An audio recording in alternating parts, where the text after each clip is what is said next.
Hello and welcome to the Saladcast on Sunday the 4th of June 2023. I'm your host Dan Train. Joining me today, Zachary Burgess. I'm so tired and it's already going to be warm in here. Yeah. And Robert Kemp. It's going to get well toasty.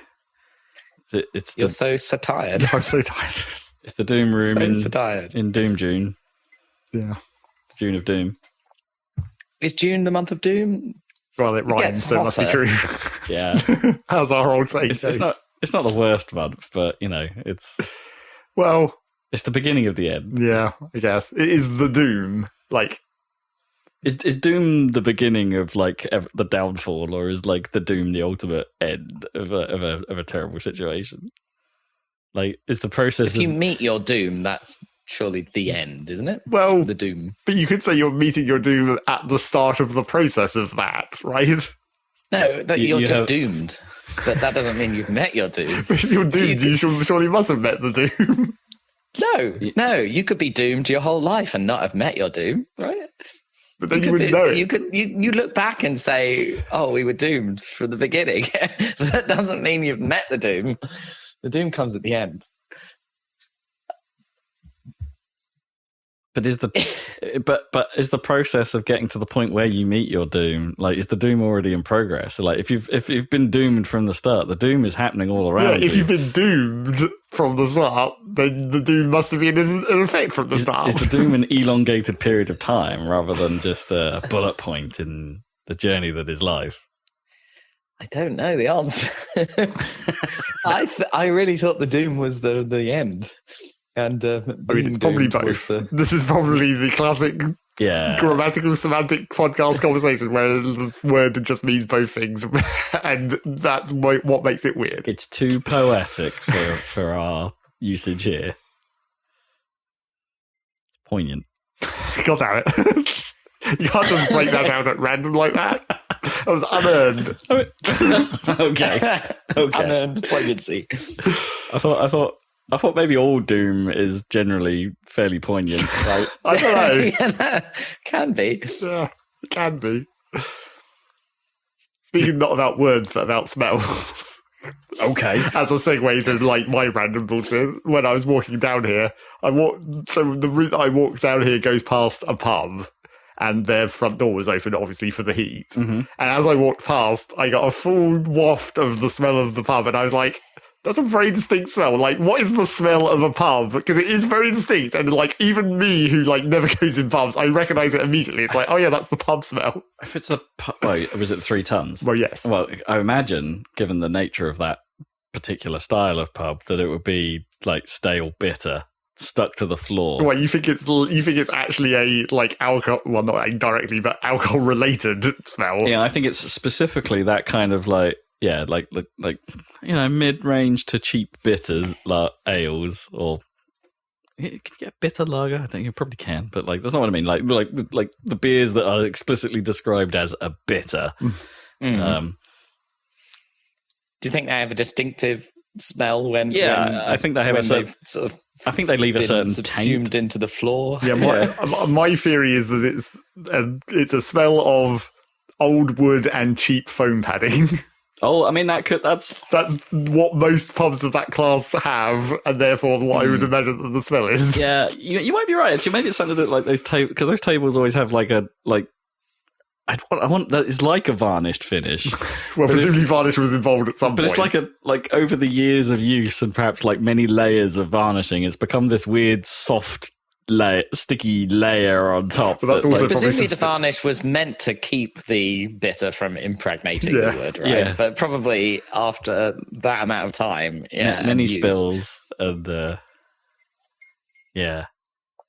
The main reason I thought of cheap foam padding because the door was propped open by a bar stool, and it was a classic it has that gross slightly fuzzy fabric on the stool part, which is just full of shitty cheap foam pad. It's sort of that burgundy colour as well. Yeah, kind of.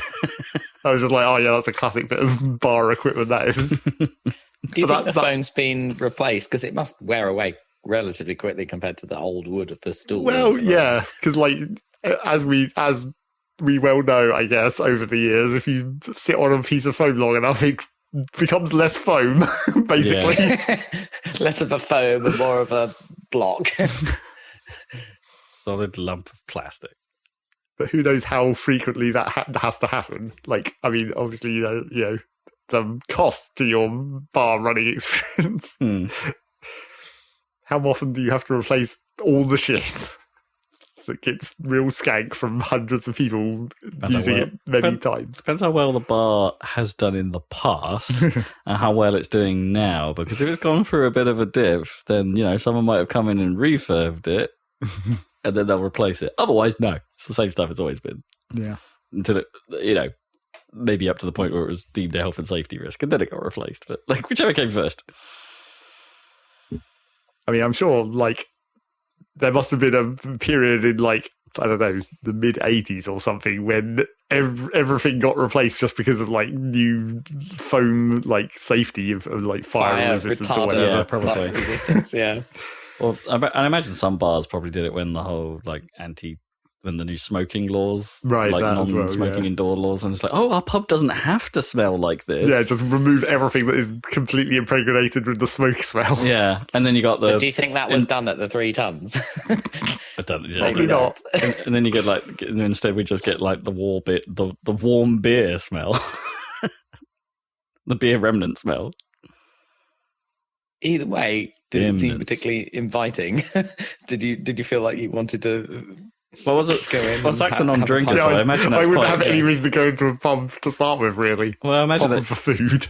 I mean, even as a drinker, I can see that's not a massively alluring smell, No. and also, it must be like tenfold worse if you're not like beer accustomed. Because I feel like beer is definitely one of those drinks that like maybe you attune to over time. 100%. Well, I mean, the smell is yeah. something that you would attune to in like 5 minutes. Like, once you're in there, you won't notice it any longer. Like drinking a pint, if you're not into beer at all and you haven't had it, is quite daunting, especially if it's not a lager or whatever. And it's but a smell is much quicker to adapt.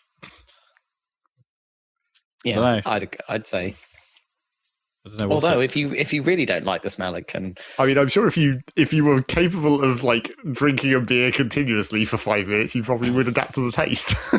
Maybe in the same way as you adapt to smells. I'm pretty susceptible to smell, like in terms of it making me feel queasy. So, like, I don't know. Well, yeah. I mean, if it's a bad smell, but if it's just a smell that's not necessarily like impacting you in a physical way, it's just a smell. Sure, yeah, you're probably right.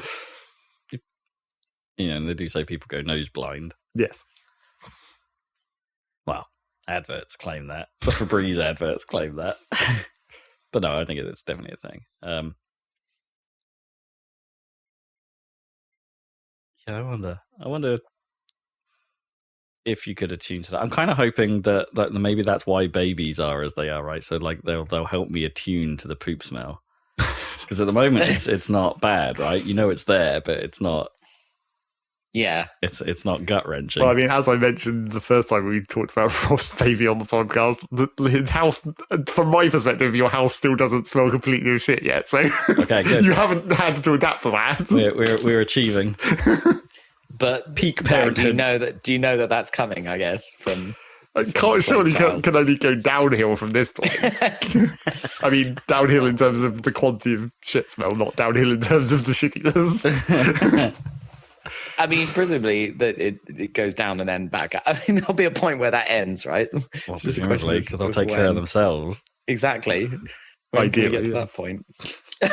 Ideally, it'd be very bad luck if they couldn't. Well, it's really a matter of like how soon can you get them to that point. Much like exactly. with animals, it's just like how soon can you stop worrying about them shitting all over the place. Yeah, I think that might be the thing I'm looking forward to the least in parenthood is like potty training. But surely you're looking forward to that. I'm looking forward to the result. You're looking forward to that less than having to deal with shit constantly. Yeah. I mean, it's not actually that bad at the moment. that's the thing. It's not that. Yeah. It's not actually that bad. He's very small. There's only so much poop that can go out. I mean, yeah, and you will get the occasional punami. You will get the odd like tornado. Yeah, you will get the odd leak and like the browning of a patch of clothing, and you'll be like, "Oh, this has gone bad. Let's deal with this right now." But But for the most part, at the moment, it's the comedy value is quite high. So the Compensated by the comedy value. the disproportionate noises that a baby could make out of its orifices compared to its size is Unfortunately, gold. that may be genetic. the classic. It's like I did ask Rob one time about what his baby's gums were like because that's our old joke. It's genetic. It's genetic. But the Now it's all gum at the moment. well, yes, obviously. So we don't actually know how genetic those are yet.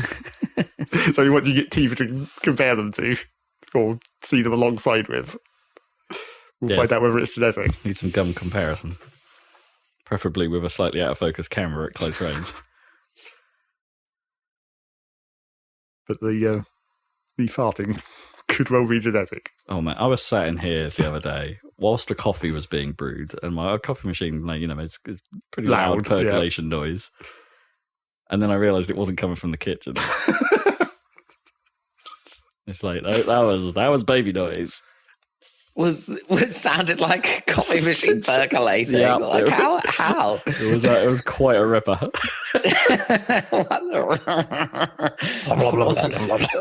What sounded like coffee being ground in an Oh electric no, not the grinder? grindy bit. That's just the general the way my there's a specific way my machine like draws water through that's quite like sort of noisy and sort of bubbly, sort of sounding sort of right. And, there was an equivalent from a different part of the house, Blimey. and I was like, that's impressive. It's funny because like he's not at all concerned by the noises he makes. Well, obviously. But then I like burp in front of him and he freaks him out. It's really funny. He sort of just has a little like he's not really affected by noise all that much, or he doesn't seem like that bothered by noise. But like if I burp suddenly and like in front of him, it's the one thing that makes him jump, and he's just like, ugh. What the heck is that? Yeah. Does he already know that adults aren't supposed to do that in polite society? Yeah, maybe. He's like judging you immediately. It's like, but Like that's this for me to do. this not is for you. my thing, dog. Yeah. Don't take this away from me. Yeah.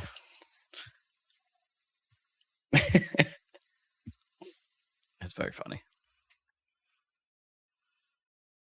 But he's How so is that cute. kid ever going to learn not to do that? Probably never will. I mean, I didn't. So No, exactly. Just pass it down. Well, I mean, there might be a 50% resistance to that. true. Yes. Yeah, 50%. Fair. It's fair. We're not all savages in this house. It's like that's what you hope for, like your children is that they only get half of your shit, Yeah. because the other half gets counted out.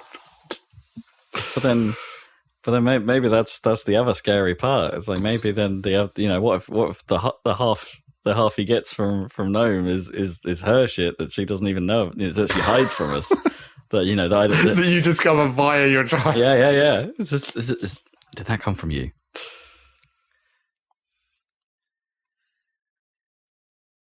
Is this a trait that you've just kept from me for all these years?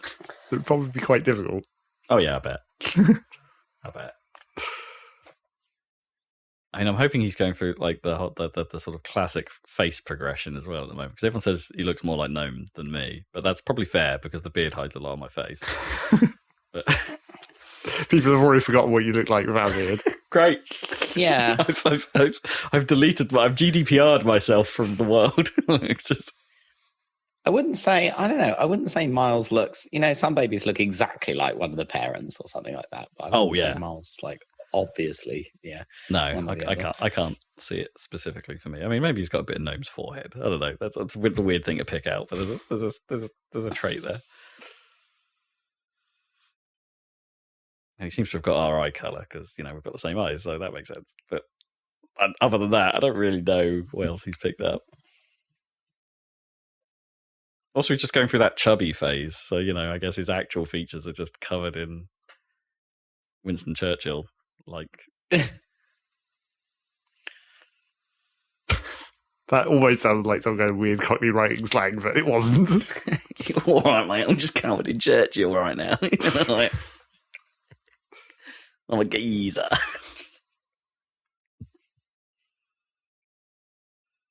Anything else going on? Anything else interesting? So I'll pass the smell test. I guess. I mean, this room isn't in like a couple hours, but like, yeah, I mean, it's already warm enough. We'll see. But we won't notice because we'll be adapted to it. Oh, that's true. Yeah. We'll grown with it. We'll be fine in here apart from the heat. We can't adapt to heat that well. We can adapt to smell that well. I certainly can't. I had breakfast this morning. Well, sort of brunch this morning. I don't know if I was supposed to be there, but I sort of went with Gnome to a ladies' what brunch kind of thing. I think that nice. very word defines that you weren't meant to be. Well, I'm describing it as that, but it was like, yeah.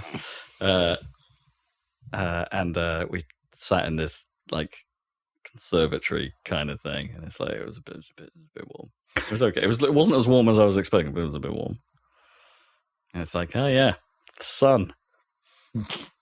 Yeah, when I was walking down, I was thinking, like, have I missed my window of the kind of weather that I like? Because last week when I was walking... Oh, yeah, it's gone. The weather I like is gone. Because I was like, week when I was walking down, I was like, this is close, because it's like, it's sunny and windy, and that's what I like. Mm-hmm. But then it was just marginally too cold still. Like, the wind was just slightly too cold. Yeah, there was a bite to the wind that, like, was... like just a little too offset. But then when I came down this time, it was like, well, that's too hot. Fuck. I missed the apparently 1 week where it would have been the right temperature in between. Yeah, I've had my peak running period for the year as well, because that's kind of what you want. You want nice weather, but you don't want it to be hot while you're running. It's the absolute worst.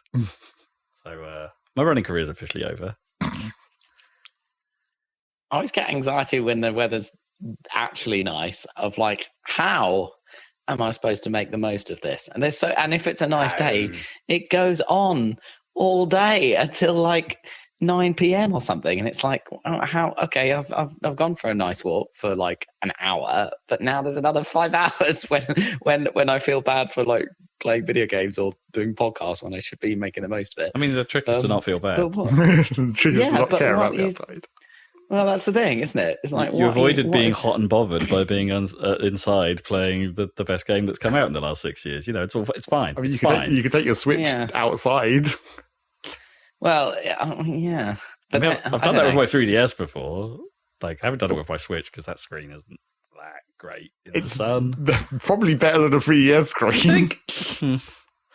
Sounded tree playing like 3D Mario or whatever with my DS, but not so convinced of the Switch. What is one supposed to... ideally, you'd be sitting in the park drinking beer or with friends, I guess, was quite good. But you could you could sit in the winter, you can sit in a pub like and drink whatever. That's not that different. Like, what is it about? I don't know what I'm supposed to be doing. I guess there's more space because you can go outside, and so it's not true. Like everyone's indoors or like, oh, it's busy in here, or grumble, moan. Or the process of getting to the pub isn't so damp. Yeah, that's true. I mean, it's nice walking around. It's just beautiful in the sun, London and everything where I live, and I've got a nice. Yeah, but London's got like a 5-degree around it. Tax on like the rest of the country. Top of it, microclimate it up, boost it into the t-shirt. No, London in summer. Nah, mate, you're doing it wrong. No, it's the best. Oh, it's too hot. It's like it's as much as I say it's too hot about pretty much any sunny weather anywhere. I don't mean like central London. You don't want to be in central, but I mean out here it's nice. Yeah. I just saw I've got that, and I've got my nice big window so I can see all the blue sky from here. I just saw the police helicopter doing pirouettes and things. It just comes and it sort of hangs out, presumably when it can see there's some crime going on. But it can't sort of decide how to sit still. Sometimes it just sits there still, hovering in one place. But sometimes it does what you'd expect, like a banking turn. But sometimes it just starts going backwards and sort of wondering. It doesn't seem to be able to decide what it wants to do. Yeah. It's flown off now, though. I wonder if it's like just trying to line up its camera on something. Yeah, presumably, yeah. Or it's just... Although I thought you'd think those things would just hang directly off the bottom, right, of the fuselage and just... Well, they rotate, right? So they're free. They can point in any direction. Yeah. Unless their motion can't quite point in every direction. Well, no, it can point in every direction, but you can't you can't see through things. Like if you're looking at a building and you want to see the backside, you have to fly around it. Yeah, I suppose it is a bit tricky in actual cities compared to. Yeah, if you want to line up the camera to look down like into an alley or something, you'd have to be practically directly on top of it. Or be really high. And then it's not going to work. Yeah. Anyway. Did any good crime recently? No. I downloaded the Succession finale without paying for HBO, so oh no. There you go, crime. Was it everything you hoped for? Yeah, it was pretty well done. I mean, was it worth $0? It was worth $0. It was worth the the slight organization involved in piracy versus just clicking on something. Yeah, it's hard to end these things, and I guess there's only 4 seasons of Succession, so it's not like 7 seasons or something or whatever. But yeah, I think he did a pretty good job of rounding out. It's miserable, which is appropriate, but also dramatic. Yeah, it was good. And not quite as perfect as the Better Call Saul ending, which I thought was really good, but that was kind of a prequel, so it was a bit weird. Like, I was like, how are they going to line that up with the original show and do a proper ending to this show? But they did that perfectly. But yeah, I watched the end. No, it's not quite the same level. I watched the end of Brooklyn Nine-Nine. Oh yeah, because that's like over now. Like Netflix picked it up for like a single season. It's unfortunate, a single short season at that. But bit of a shame that's over because I always liked that. It did run for it ran for a reasonable amount of time, so that's good. Yeah, there's a decent amount of that, isn't there? Are you a Parks and Rec fan, Rob? No. Do you not like it? Well, I couldn't. It's too cringe. I couldn't. Oh, you find it cringe? So I went from the start and just couldn't. I think you've told me before, like maybe skip ahead or something, but I just couldn't. I just couldn't get through it. Like it's. Yeah, fair enough. Because it's less cringe than like The Office that it's been spun off from. Sure. Yeah. But yeah, okay, fair enough. Anyway, that would be a good go-to if you like Brooklyn. Yeah, is Brooklyn not cringe in places? Surely it is. I think it's more. It's just. I mean, not really. No, it's more like classic sitcom design. Yeah, like so. It's, fair. It flows snappier. So even if there is a moment like that, it doesn't hang on it, which is kind of The Office and Park and Rec's kind of thing. It's like we've got this situation. Let's make it worse by just staying with it. And then staying with it. I'll tell you what there is. This is still a thing. I'll tell you what there is new on Netflix. Amazingly, there's a 3rd season of I Think You Should Leave. I should probably finish the 1st season because that was pretty good. Oh man, so good. Speaking of staying with it. Oh man. Get those went back for sloppy steaks then, huh? Yeah, Sloppy Steaks is such a good sketch. Love that so much.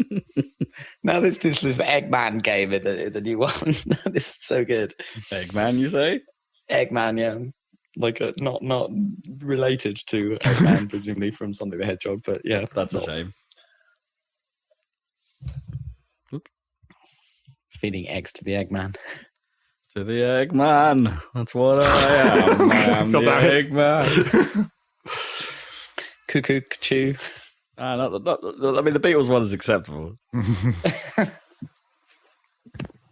forget which was that. Like, which one of the Sonic Adventures was that theme even from? Like, that's got to have been 2. Sonic Adventure 2, surely. Probably. I don't think Eggman had a song in 1 because he wasn't like a character. I guess he wasn't playable. Yeah, so they probably didn't do it. I've got the master plan. Is that a reference to I Am the Walrus, do you think? No.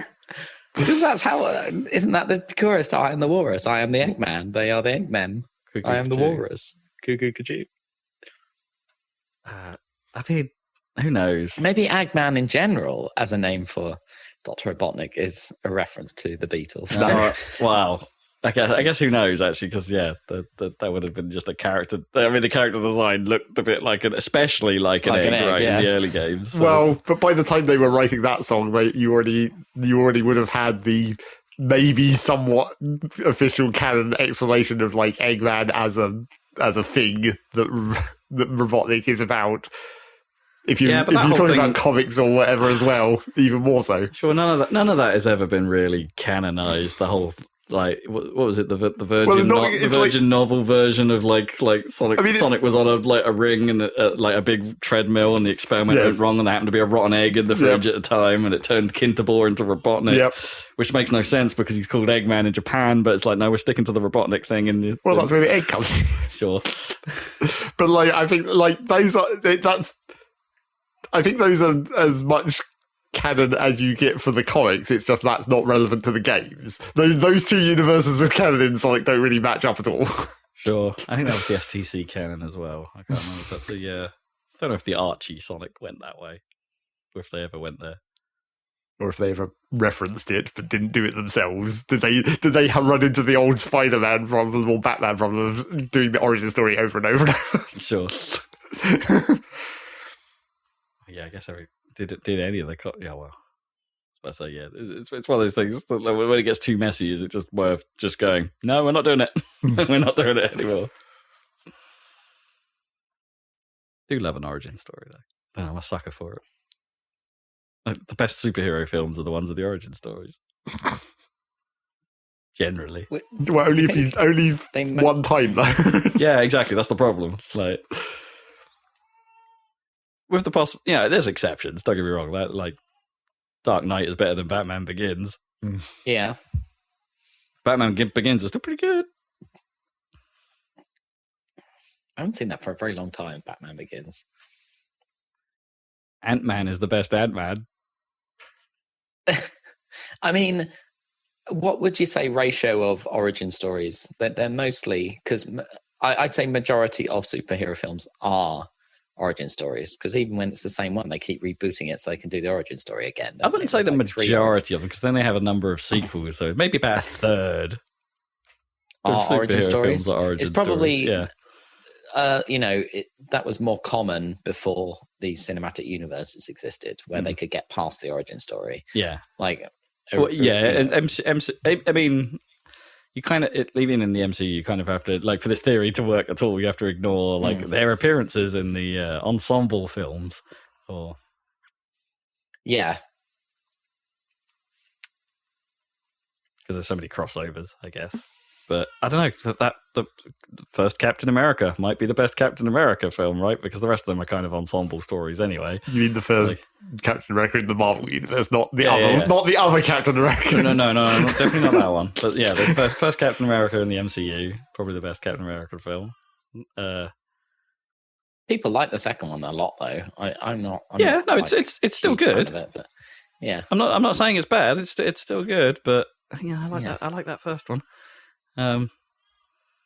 Black Panther, obviously, because you're not going to top it now. And Black Panther 2 was kind of rubbish, if you ask me. Yeah, I'd say solid theory. The first of the I can't even remember what it was. The first of the like current Spider-Man film, not current Spider-Man films, but the first of the Spider-Man, when Spider-Man started making films with what's his face? I can't remember his name now. The poker player guy, apparently a douchebag. Oh, Tobey Maguire. There you go. The Tobey Maguire ones. That first Spider-Man film. The original one. Yeah. Pretty damn good. The Sam Raimi one. Yeah, that's what I'm thinking. Yeah. I mean, it's kind of weird now because obviously I remember when that was new, and now it seems like dated in a way that's like, it's like watching Superman or something from sure. It's way more cartoony than you kind of remember, but I kind of love that about it. Yeah, no, that was cool. Yeah. And now it's nostalgic enough that they, in the new Spider-Man films, they have to reference it, like, and bring back Tobey Maguire and Andrew Garfield and stuff to multiverse. Everything's multiverse. It's all multiversal. That first Doctor Strange film, better than any other appearance of Doctor Strange. Sure. I mean, it just just keeps going. Guardians of the Galaxy 1, best Guardians of the Yeah. Galaxy film. Although everyone seems quite hype on that third one, which I haven't seen yet. But Yeah, it's good. I saw it in the cinema. Did I mention it on the podcast? maybe. No. Don't know. Yeah. Yeah, I recommend it. It was good. It had a although it had a villain that you wanted to hate, but that's mainly because he's experimenting on animals and no one likes that. So that's a bit cheap, but it worked. Sure. And luckily the animals are all clearly CGI, so it didn't feel too bad because they're all computer animals, but still. But the CGI was very good, I must say, given some of the ropey CGI and some of the Marvel stuff. I was in two minds about mentioning it because of the current controversial nature of them. But Gnome and I have been rewatching that Harry Potter. Right. Oh, really? Oh, yeah. Well, it's not their fault, though. It's J.K. Rowling's fault. Yeah, absolutely. And Those films are ancient at this point. Also, they are pretty that's old. a long time ago. That's kind of surprising. But at least from, I didn't watch that. I skipped out on the first two. Gnome watched those without me. But I've been watching it from the Chris Columbus ones. Well, number 3 is the best one. I watched the end of 3, and from there on, basically, and we're up to Half-Blood Prince now, and it's like, damn, those films. At the time, I didn't give them enough credit. Going back and watching them now, they're pretty good films. Yeah. Well, you did skip the first two, which probably helped. Yeah, you skip the first two. 2's pretty bad. And the CGI in 2 is hilarious, right? Dobby doesn't even look like he's in the scene. Really. Even in Goblet of Fire, there's the odd moments where there's some. It was a lot better. It was pretty good at that point, yeah. But there's still some points where it's like, oh, that's a compositing problem. He struggled with that shot. You can still see it stuff. And then there's the oddities between the classic, the whole Sirius in the fireplace controversy. How they changed that effect between Goblet and Phoenix, and it's to a much worse effect in Phoenix. Oh, like the flu powder thing. Oh, they probably didn't have the money. No. Sirius's face appearing in the fireplace. Right. In the, the first time it's made of the embers of the wood, and then the second time it's just his face in a flame. Yeah, just sort of just sort of wafting in the flame. They just couldn't afford to do the effect. Yeah, it's absolutely got to be cost, because I guess they had to put all their money into that end fight, which is still great. Right. We've talked about this many, many times, but not necessarily on the podcast. But Order of the Phoenix has I have a weird fondness for that one, even though it might be the film where the least happens. But other than Deathly Hallows, I guess Part 1, that's the one where the least happens. But yeah, I don't remember that one as well. I remember the book quite well, but that's because it's a lot of just kids being kids, right? And the whole Umbridge storyline. It's it's not a lot of the. It's just a year at the school, which feels kind of oddly out of place given the set. It's weird, because this should be what these films are about, but it's strangely this one fits. It feels like it fits with the universe. Probably the best. Umbridge is a great character, so freaking evil in She's not really evil, is she? She's just old school. And I think that's she's I don't know. In the book, she literally tortures Harry. There's ridiculous. Yeah. The bit where she makes him do lines and it opens up wounds in the back of his hand, hand or whatever, and then which heal over, and then he has to keep. That's literally torture. You can't do that shit. But that's sort of what I mean by her being old school. It's like old school punishment. It's not it's how schools used to be, man. But she's so saccharine, right? She's all pink and fluffy and sweet and all that, and it's all yeah, exactly.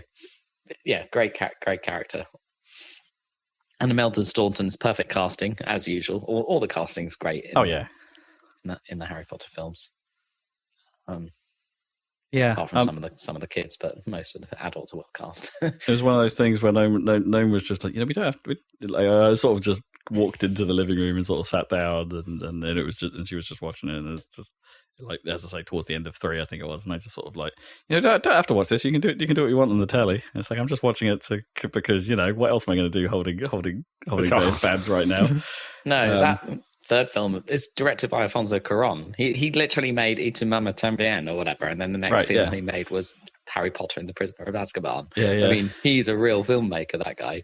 And then I found myself not doing anything else and just being like, no, I'm watching this now. Gary Oldman, freaking, they're all so good. What's Gary Oldman done like recently? David Because he was in like everything. I'm not sure he's been in much of it. Is he on stage?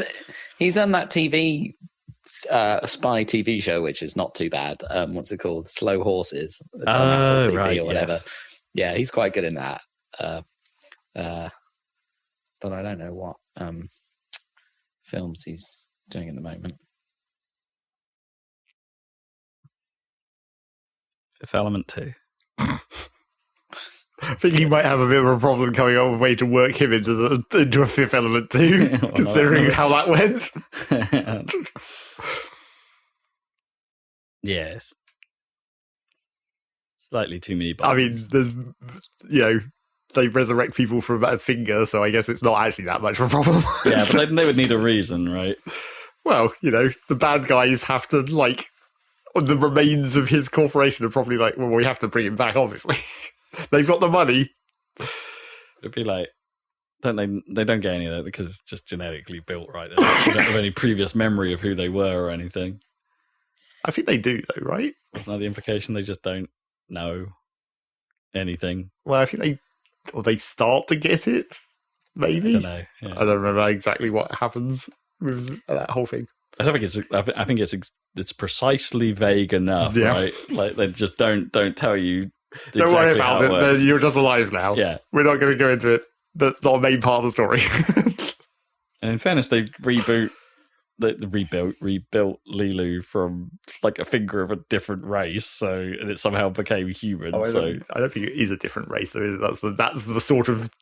Wasn't it because it's one of those guys, those giant guys in the turtle armor? I suppose. Yeah, but I don't think that. They don't think they imply that it was necessarily one of them. It was just like it was a piece of armor of that race. It was his finger sticking through the wall, right? When that wasn't what it was from. It was from the explosion of the ship that crashes on Titan or whatever when the space fighters attack it. Oh yes, you're right. Yes, that's correct. Because they're coming as their sort of visit. Yeah, for so many 100 years, 1,000 years maybe. But yes, it's just like a gauntlet of that race's style of armor. Doesn't necessarily mean it was specifically one of them wearing it, which is why it's a surprise when they try and resurrect it. It's like, oh, it turns into this woman.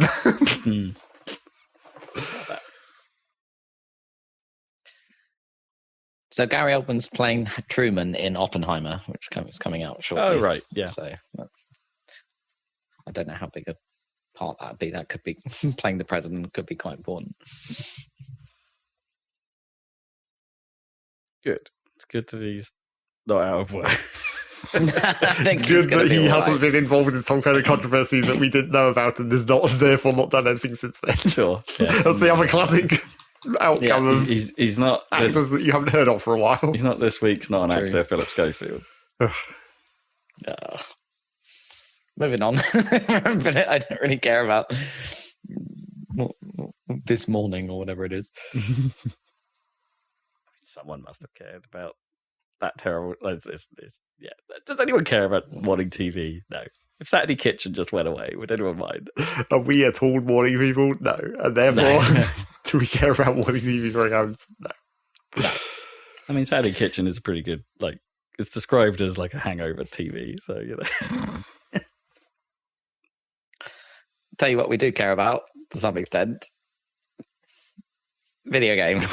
I was hoping that would be the answer. And there's news involved in video games. Sometimes. Wow. If we wait a 2-week period and then look, sometimes there's news. Sometimes something of interest may occur.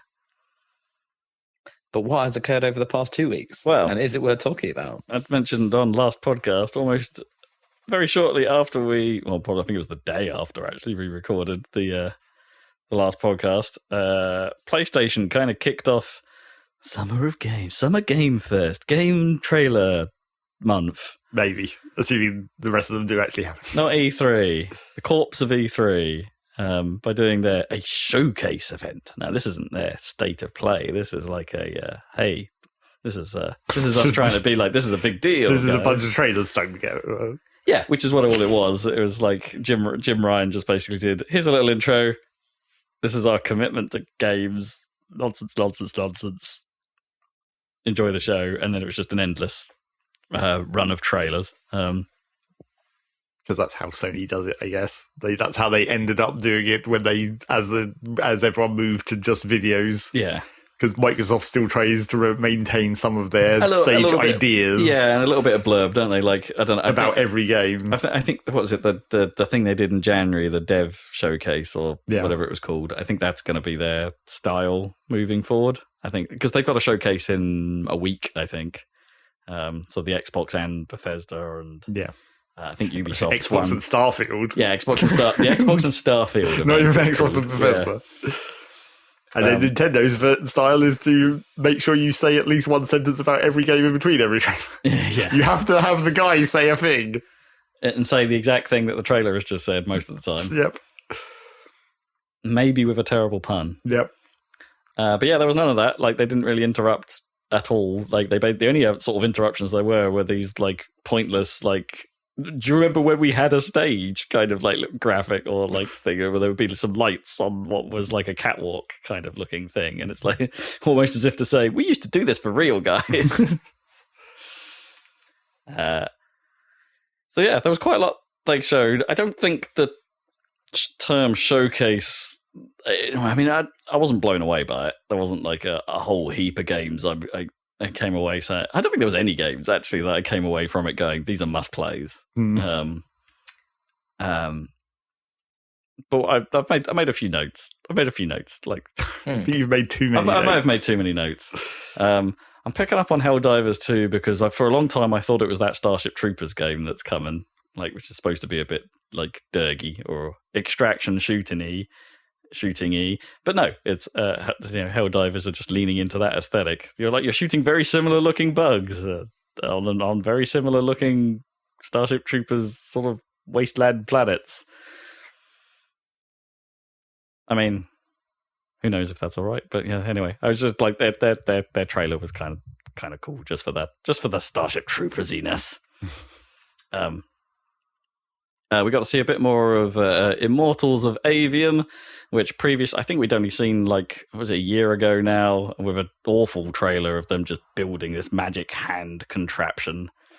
And then not really showing you any gameplay. Like the doors just open to a brown city under siege or something, and then he shows you, he sort of holds his magic hand up to the camera in first person, and that was it. But now we get to see, and it is a first person shooter, but like all the weapons are your hand, and it kind of looks well presented. But like I think the setting of all the characters kind of being seemingly American meatheads in this fantasy universe might be off-putting to people, but it might also work. I don't know. I think Forspoken may have foreshadowed games of this type. I don't know. Yeah. But at least we got to see what that was. Phantom Blade Zero kind of looks rad in the sense that it's feudal Japan, so it's immediately got me a little bit interested. But like a character action game set in that sort of thing, and everyone said it looks a little, I don't know, there's been reports of it looking a bit Soulsy, and maybe it looks a little bit like Bloodborne in terms of its like color palette and aesthetic, but I think rewatching that trailer again, I'm not sure. Like, it might actually be more straight character action than Dark Soulsy. I wouldn't be surprised if it's more in the direction of maybe the first Neo game, which was a bit more structured, a bit more mission-y, rather than here, go nuts in this world and die a lot. I don't know. Look, just mad enough to be interesting. The developers behind, I said they don't work for that game company anyway, but like some of the team behind Journey at their new studio are making a game that looks a lot like Journey, called Sword of the Sea. And it's like, what if Journey, but you're on a hoverboard that's actually made of a sword? What if you're actually surfing on the sand, but on a hover sword? On a hover sword. And, with half pipes. There were some half pipes in that trailer. If I die before I want, because I got stabbed by a hover sword. By a hover sword. Yeah, I mean, if you get a kickflip wrong, presumably, like hitting the edge of that is gonna be. Yeah, Can't do any. Oh, I forget what that. What grabs, is that? like just to grab. You can't grab the side. You have to do it like a tail grab, like because nose bones or whatever. Like they're not going to work. I was thinking about the grind where you stand the board up on the side. Oh, reverts. No, on like when you grind, but the board is vertically and you're standing on the edge. Oh, I forget what that's called because it's not the dark side, obviously, because that's the full flip. You mean like flatland tricks? And well, you can do it on a rail, but yeah. I know the one you mean, Zach, but that would that would be painful. But that's you can, but not for very long. do people do that in real life? Well, like maybe 2 people ever. Wow, it's like the dark side. No one actually does that. Wow. Maybe because it just fucks up the board. Yeah. Yeah. Okay, that's hella impressive if someone's actually managed to pull that off. Presumably it's just Rodney Mullen. Yeah, exactly. That one guy. That one guy. Do you guys remember when I talked about Greece? Maybe. GRIS. Go. I played for that whole game, and it was pretty good. And it was a very arty, very stylish platformer, all hand drawn, stark colours, nice aesthetic. Those guys are back with a game called Never or Neva or NEVA that has a trailer that doesn't tell us anything about the gameplay, but it seems like all of your animal friends die in that trailer. So get ready for emotional backlash, I guess. But hey, I'm excited that they came back and they're kind of keeping their style because the style was the strongest part of Greece. So maybe they will tune in that gameplay to make it a little more interesting. Oh boy, I mean, I'm reluctant to talk about this next one, but I feel like we have to because I'm kind of shocked and appalled. Square Enix. I think they looked at Overwatch and Splatoon and were like, maybe these two need to come together in some awkward fashion. I mean, not just those 2 games, all the other hero shooters. Yeah, I guess you'd call them that. Of the recent ages, like the EA Dodgeball one, and I thought there was at least one more. There was that. Did that I'm thinking of Rumbleverse and Rumbleverse. I mean, that was I guess that's not exactly the same. That's no, not a shooter. That was a battle royale, but then there was that. Did it ever actually come out? That one that was meant to be like melee focused. There was that. Are you thinking like Blade Point? Because that's been out for a while. Maybe, but that's like sort of Asian sword art kind of melee royal. What's it called? I can't even remember battle royale as a phrase these days. Maybe, but anyway, it's a certain style of character design that is like. Oh no, you're thinking of the Korean sort of platformer game that sort of doesn't seem to have surfaced again, like No, I don't think it's that either. NKO or something, or Inkyo or something like that. No, I don't think it's that either. It's got a little bit of that look to it. But yes, this game is that we were talking about, which Rob still has the name of. He's very in the style of like these kind of generic ass character designs where it's like not quite anime enough, right? I mean, it's I get middle ground anime. Is it just like everyone trying to do a spin on Fortnite, basically? That style, but like obviously they aren't as good as fucking Epic, who have been doing it for many years at this point. It's a bit Fortnite-y, yeah, just with big eyes. Yeah. Anyway, Foam Stars looks to be a multiplayer online shooter, but instead of ink like Splatoon, you're firing foam everywhere. But the foam is like solid, and so the arena has like a 3-dimensional effect. So you can walk on the foam, and so the arena is kind of shifting in its dimensions. And it's like, I think games have tried that in the past, and none of them have been successful, right? Games that have wanted to do that kind of mechanic. I was trying to think. There was that one that, what was it, a LucasArts game? No, I want to say it was called Inversion or something like that, where its weaponry could raise or lower the terrain under you. So something like that, and that didn't really take off. I think there was a push for an esports style shooter a few years back where the ground was like a hex grid and weapons could raise and lower the grid to change the pathing and stuff around players while they tried to shoot each other. There's been a few attempts at this, and as I say, I don't think any of them have really taken off. And A, Square Enix, B, I don't like the look of it. I think it looks like garbage. And C, I'm not convinced by foam, just in general. I don't know, not as cool. Just get ready for the Foam Stars party, as the trailer ends with. Just no, I'm not ready. I mean, like, that's, you're trying to appeal to the phone party demographic. It's like, I'm not sure there's much going on there any longer. That's still a thing. Yeah, it's like, but you may have wanted to release this game in the 80s. Or even the mid-2000s, you'd have got away with it. Yeah, maybe. Anyway, Foam Stars. Epicness. Maybe digital foam it will make a comeback in digital form. That's what they're hoping, are they? But surely foam is such a tactile thing. That's the whole point, right? You can't stand on real foam. No. That's true. It could be like if there was one character in a hero shooter whose whole thing was like foam and it was like their shrouding mechanic or something. Like, I mean, they've done that before, right? They've had. I'm just thinking of, like, it was like the DRG platform gun, but like in a completely different game, but not like sideways, but like vertically, so you could like foam walls up, basically. Huh. I mean, I guess there are some things in Overwatch that function like that, like sure. the ice walls and whatnot, where you can just put them up. Put walls up, yeah. But it could be an aesthetic choice if it was all like proper foam, like I don't know. What if it was like a smoke grenade that you put down and it just created like a blob of foam, but you kind of had to shoot it away to I mean, otherwise it stayed there forever. That is both like this game and like Counter-Strike 2's smoke grenades. Yeah. What? Oh, well, what? Oh, you mean Counter-Strike 2? Yeah. The new Counter-Strike. Yes. Those smoke grenades could well be foam grenades and it would function the same.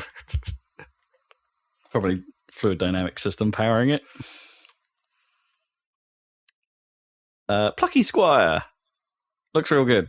Just because I know. I mean, it's that storybook sort of adventure game that has both sort of 2D Zelda-like elements inside this book, and but then you can occasionally jump out of the book and explore this 3D environment.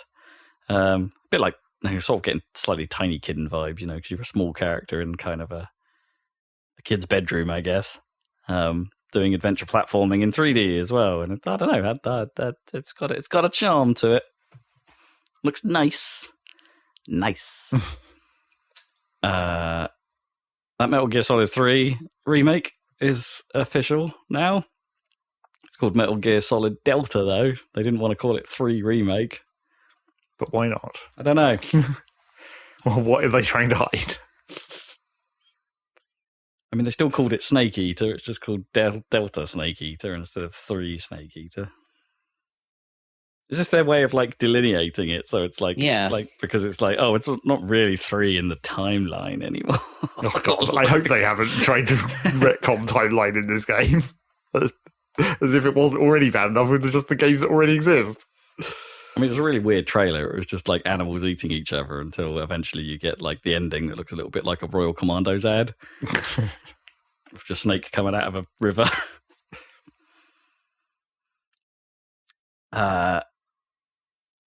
More controversy, I suppose, or slight unhappiness from, mixed opinions. Bungie are making a new shooter. New. Not Destiny. And they're going back to Marathon. Marathon, that Mac only shooter that no one on the planet has really played. But it's apparently pretty good. A clear precursor to Halo. Yes. Yeah. But oh no, what's this coming over the hill? Is it? Oh, there's too many footsteps in this rumbling I hear. Oh, it's a multiplayer shooter. Oh, it might be an extraction shooter, like most multiplayer shooters are these days. Oh, that's maybe a lot less interesting. Ah, I mean, that trailer has a hell of style, though. I'll give them that. Like the super stark, bright colours and. Is it reminiscent of Marathon? Do we know? I mean, I'm not sure it really is because Marathon looks like kind of just a bit doomy, right? Like it's not.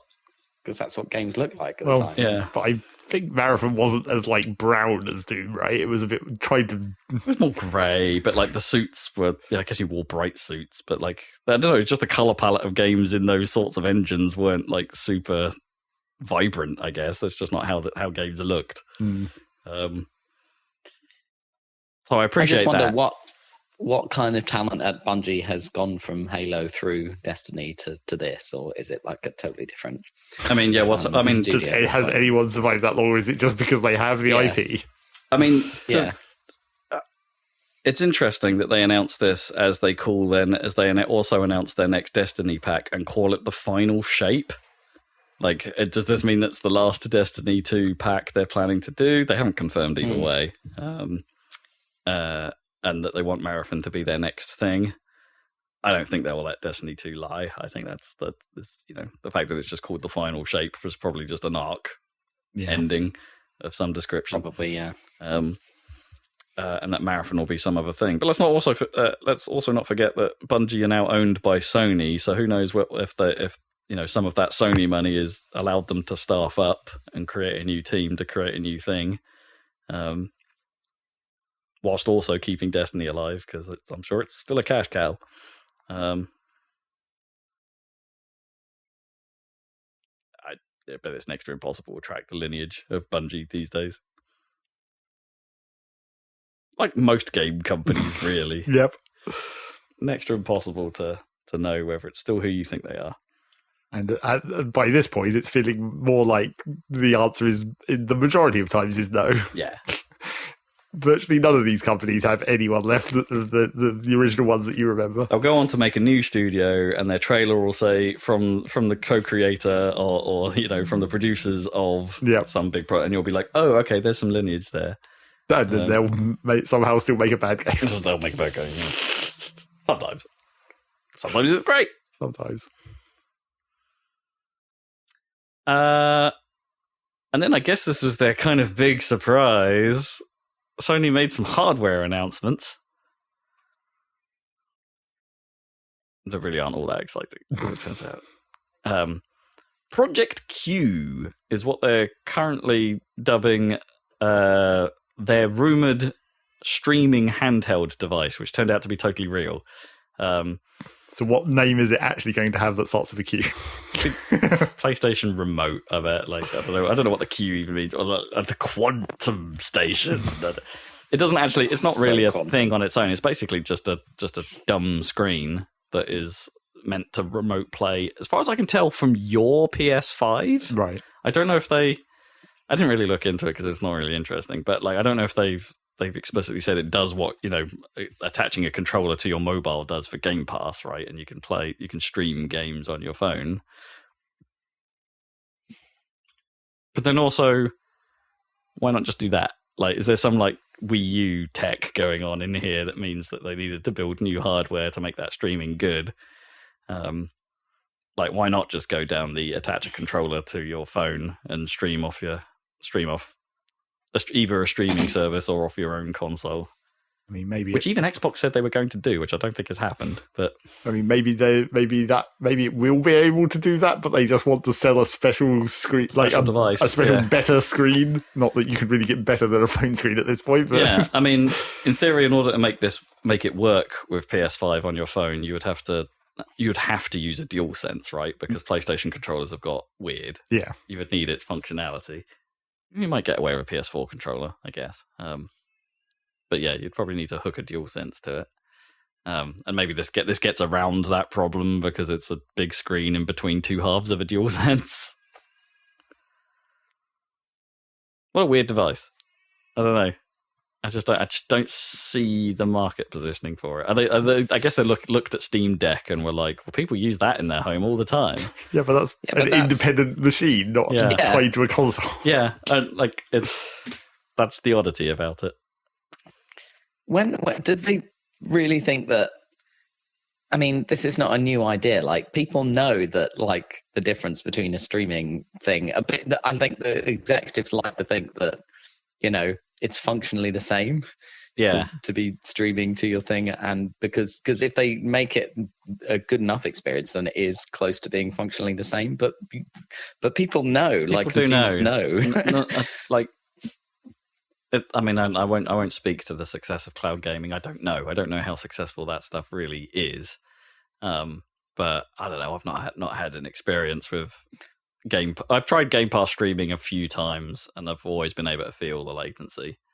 Like, no matter how good cloud gaming is, and presumably it's got better over time, it's always still overhyped as like this ideal solution, which it definitely isn't. Maybe one day, but I don't know. I can see it getting there, definitely, because you can definitely like enter servers where your ping times are so low that it's like probably less than a frame. Well, that's right, not the same as sending the whole video stream. Exactly. Like, if they can get the video streams to run that fast, so you're like maybe one frame behind. Okay, it's not going to be as responsive, and we already suffer frame delay on our televisions and whatever anyway. So you're just making an existing problem a tiny bit worse. Probably not a problem, but yeah, I don't know. I've always felt input lag. Input lag was the biggest problem with it. Yeah, for sure. Even over Steam Link at home, there's enough input lag to make it not just within your house, just within my house, and it just doesn't feel quite good enough. Yeah, and theoretically, it's all possible. Like, it's not like the hard. I mean, the Wii U proved you could do it. John Carmack did complaining so much when he was first developing the. The Rift. He was complaining that he could send a message to another continent faster than he could get this freaking pixel on the screen from his local. Sure. Yeah. Yes, I remember that.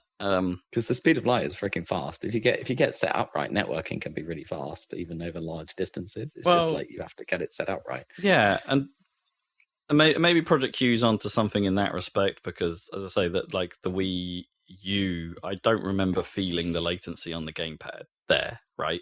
That was a specifically set up thing. There's some proprietary protocol to send and receive video to and from the console to that gamepad, and for the most part it worked. Like, it wasn't high resolution or anything like that, but it functioned well enough. So I imagine if Q hired those guys from Nintendo that are no longer needed anymore, and we're like, well, we can make one of those. Sort of forgetting the fact that the Wii U didn't sell all that well. I mean, that would explain why it needs to be a separate thing and not just a phone, if they want to do something special to the processing inside the tablet part. Or maybe just use, a little bit of special processing inside the tablet part. They'd have to somehow utilize existing hardware in the PS5 to achieve it, so they can't like bolt on an existing chip. Well, unless they have some USB device. Yeah.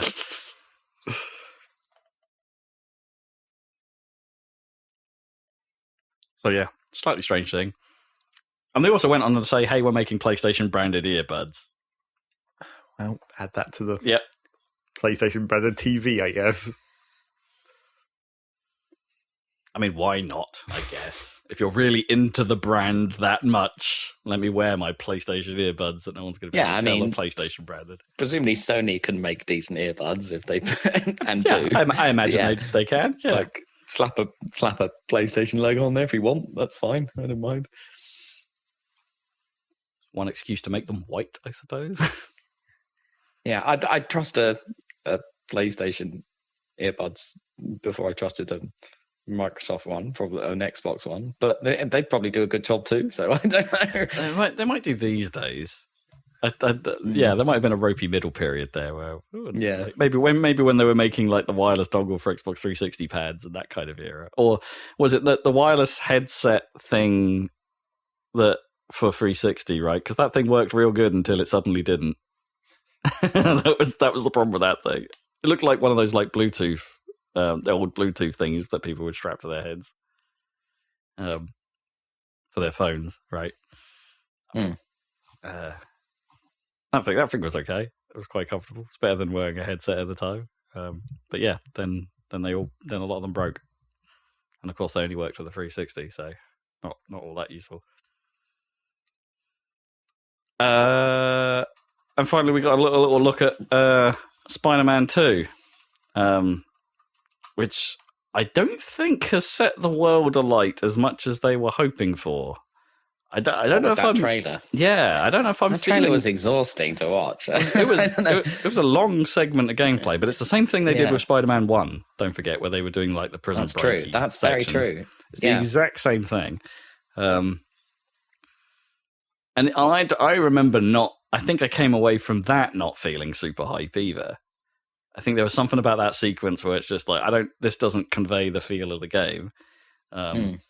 And, you know, I was wrong. I love the first Spider-Man game. I think that PS4 game is fantastic. Yeah, I think it's a really good game. And, you know, I haven't played Miles Morales because I haven't got a PlayStation 5. And even though there's a PS4 version, you know, I'm holding off. Yeah, this kind of had the same problem with me. And I find, don't get me wrong, I love Yuri Lowenthal as a voice actor, but I was not convinced by his Venom at all. Fair. I kind of thought it was bad. And that's... I think that's a shame, and I'm not alone in that opinion. I think a few people found his attempt at being gruff and like venomy, and you know, I'm angry, not all that convincing. Sure. Kind of like how Christian Bale does Batman, I guess, which is sort of slightly funny. Yeah, you know, it's kind of funny, but it kind of works. Like, but I didn't think it worked here. So I don't know, man. I'm sure that game will be excellent, but like, I don't think Zach has to worry for his Fantasy League pick of Spider-Man 2. I'm pretty sure that game will be excellent, but it just didn't trail all that well in that sequence. No, I'd agree. Yes, maybe it will be fine on score, but not on sales. If it didn't trail well, I'm sure it'll still sell fine. It'll sell a boatload. Absolutely, yeah. I mean, and it's not Square Enix, so they don't have to worry about. The most annoying thing is it'll have the stupid new fucking face in it. Oh. Just put the old face back. Will it? So though? Dumb. I don't know. Well, I don't know. I'm not sure it will have the Tom Holland face. I think they'll go back to the original one, but they just haven't shown it right either. So we don't know because you don't see it. Yeah, I hope they go back because like that's perfectly good. Was there even the option in the special edition to go back to turn off Tom mode? Because it was still Yuri Lowenthal doing the voice work, right? They didn't change that. All the same. It was just his face. It doesn't even look like Tom Holland. It's just more Tom Holland-y. Right. Hey, at least Gears 5, when they replaced Marcus Phoenix with Dave Bautista, they revoiced it all. They actually got Dave Bautista to do all the voice lines. It's like, that's great. Please make Dave Bautista a proper character in Gears 6. Well, I mean, that would make perfect sense in the Gears world. Just as Dave. Yeah. Like, he doesn't actually have to be anyone else. Just put him in as Dave. Like, or that'd be great. Maybe make up a dumb name for a future version of wrestling in the same way as future football. Yeah, he was a blitzball player. He's a blitz wrestler. Whatever that means. God, I hope Gears 6 finds its feet finally. I know it's not been the same since Epic stopped doing it, but God, I hope it comes back in some way. I said that about Halo. It's never coming back. Yeah, yeah, it's the same thing. Sad times. Not enough Coltrane. That's where they went wrong. Yeah, clearly. They focused on the worst character instead of Coltrane. The new characters. Well, and then the new characters were even worse. Weren't great, yeah. They got better in Gears 5 compared to Gears 4, but they're still not great. Anyway, that was a PlayStation showcase. Yeah. You know, a bit meh. No real huge hitters, I think, that were like, wow. I mean, there were a few games that were literally just like teasers. It's like, what on earth is Concord, which is a Sony studio thing, which looked like, I don't know, you're in space. It looked a lot like the Starfield trailer to some extent, but maybe with a bit more 80s flair. I don't know.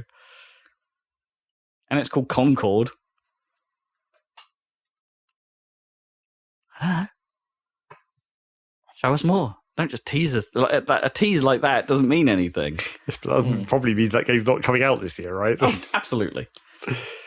This is the E3 show where not all these games are going to come out soon in any way. It's just pointless, right? Like, why show us this? No, that's not pointless. That's what you do at E3. You show everything that you're working on, regardless of how early you are. But there's no spiel about it. There's no that is the problem. That's what you lose without someone talking about it in between each of the trailers. Yeah, we have absolutely no idea what it is. It just looks like the interior of a spacecraft going into hyperspace, and the interior gets a bit. There's a jiggly burger, as Kyle Bosman points out.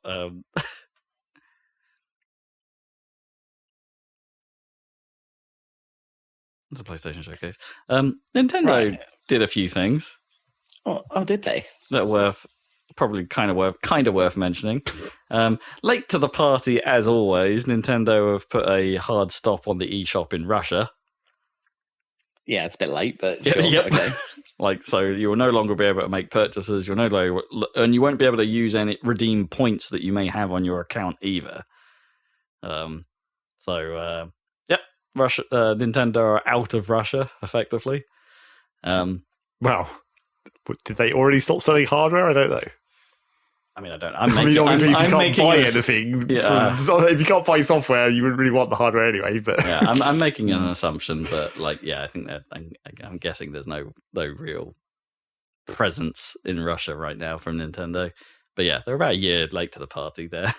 Maybe they just forgot because it's the internet. They just forgot. Maybe they stopped selling the hardware and then completely forgot that they sell shit online because Nintendo doesn't know what the internet is. As always, maybe it's believable. So that's a thing. I just want to pick up on this because it's not really a huge story at the moment, but it may be troublesome. So earlier, about a week ago, Dolphin were trying to get on the GameCube and Wii emulator. They were trying to get on Steam, right? Presumably because of the popularity of the Steam Deck, right, and the way that they can just run emulators on it. They like Dolphin were like, well, why don't we just do this for real and see what happens? Turns out that was a real bad idea. Oh dear. Partly because parts of the Wii emulator side of Dolphin, as it turns out, uses cryptographic keys that they're not supposed to have, right? In order to decrypt the Wii layer. They have the private keys from somewhere. They effectively have the private keys, yeah. Oh dear. Which is a legal grey area as it stands, or like a big legal grey area around. Because there's like modern vintage gamer breaks this down a little bit, but there is no legal precedent essentially for someone going after a company for the use of what may be termed an illegal number. Right. It's a weird thing. There's basically these concepts of like in cryptography and security where it's like it's possible to own a number. Right. And use of those numbers and distribution of those numbers can be deemed as illegal. But there's no precedent for it. Yeah. Right. So basically, in the Dolphin source code, there's one file where basically all of these Wii keys are listed, and it's like that's a big no-no. And Nintendo found it. They went looking, and they were warned several years ago that Dolphin shouldn't be doing this. But apparently, it's still there. So yeah, Nintendo have basically put a cease and desist order upon Dolphin, saying, "No, you can't do that. You can't do that." Kind of fair enough. Yeah, but the extent of it is a little unknown at this point. In the sense, it's like, okay, what does this mean for Dolphin as an emulator? Does this mean they have to take their Wii functionality out because they can't decrypt Wii games in order to run them, unless someone? But the problem is that now someone knows the keys. Does that make it easy to reverse engineer a decryption? I don't know. It's in a weird state now, right? I don't know enough about the legal side of that to make a judgment. So, do the ROMs must contain something encrypted with those keys that need to be decrypted? But surely you could just. I mean, I think this is the role that normally a BIOS dump would play, and so in PlayStation emulators and things like that, you need a BIOS, a dump of the BIOS system, and that will do the decryption for you. But theoretically, right, what you're supposed to do is dump the BIOS off your own console yourself. Right. And that's then legal. But no one does that. Let's be real here. No one does that. They go to some archive of files on the interwebs where they are readily available and acquires them. That sounds like a real opportunity for some ridiculous internet detective story where you let's find the actual PS1 that this BIOS was dumped off. Oh wow! Yeah, that particular bit of hardware somewhere. Just dump it and destroy it or something. Who owned the original PS1 that runs all these emulators? That would be weird, wouldn't it? So I imagine it will have to go that way, where Dolphin drop the Wii emulator is still there, but all of the decryption stuff is now relegated to you requiring a BIOS file of some sort, right? Which they won't provide. Yes, as long as they don't give you it, but they just say maybe look on the internet and find one. The problem is they've got some cleanup to do now, right? Because it's already in their source code, it's already in their repository, so presumably they have to start afresh and actually just go back and delete their history, which is a bad place to be. Well, I mean, it depends how much it was integrated and whether you could. Was it already essentially a separate file that they can just have system point to, and then just? I mean, it would just be a source code file. They'd have to replace it with some dummy that just returned I don't know what, and then build a new system around it. The problem is how source code repositories work and all that stuff, right? They'd have to actually go and delete the history of that ever existing. Sure, I guess. And start again. It's a slight pain. I'm sure it's not. Emulation moves forward, right? It doesn't often look back, so they can save what they want. And anyway, it gives them a little bit of a headache. The thing that might be, I don't know, I picked up on from this, and MVG used it in his thumbnail for the video about this. Is that a statement that Nintendo actually said? They were asked about this, and Nintendo actually replied with what was a fairly boilerplate statement, up until the point where they say that emulation stifles innovation. And I'm like, I don't know that I agree with that statement. How? Yeah, that's just corporate speak, isn't it? Yeah. Surely emulation actually is a part of the innovation that you are selling us on the Switch.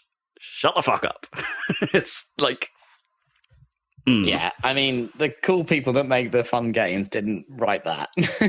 It's some corporate thing in Nintendo who wrote that, who were trying to protect the livelihoods of the cool people who make the fun games. I mean, honestly, if we want to go down that rabbit hole, you could argue that actually AAA games are generally not where the innovation lies. Come on, money does not breed innovation in gaming space anymore. Well, it's specifically stifling their innovation of making their own emulators and selling it to you. That's the innovation that it's specifically stifling. They've invented their own emulation. Oh boy, but which they, for the most, in some cases, they didn't. No, they just borrowed from open source and hopefully licensed in some way. But I don't know that they did.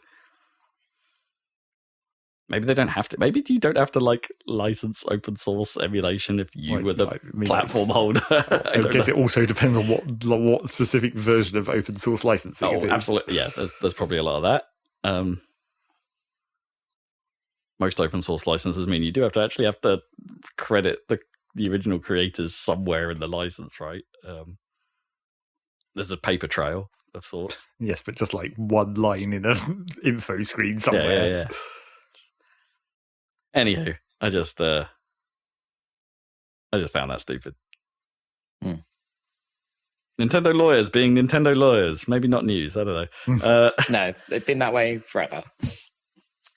And they also announced a game. Wow. But this isn't Nintendo's E3 thing yet. No. If they are going to do one. If they're going to do one, yeah. They incredibly quietly, as if they don't want anyone to really know about it, because it's probably awful, announced a sequel to 1-2 Switch called Everyone 1-2 Switch. Wow.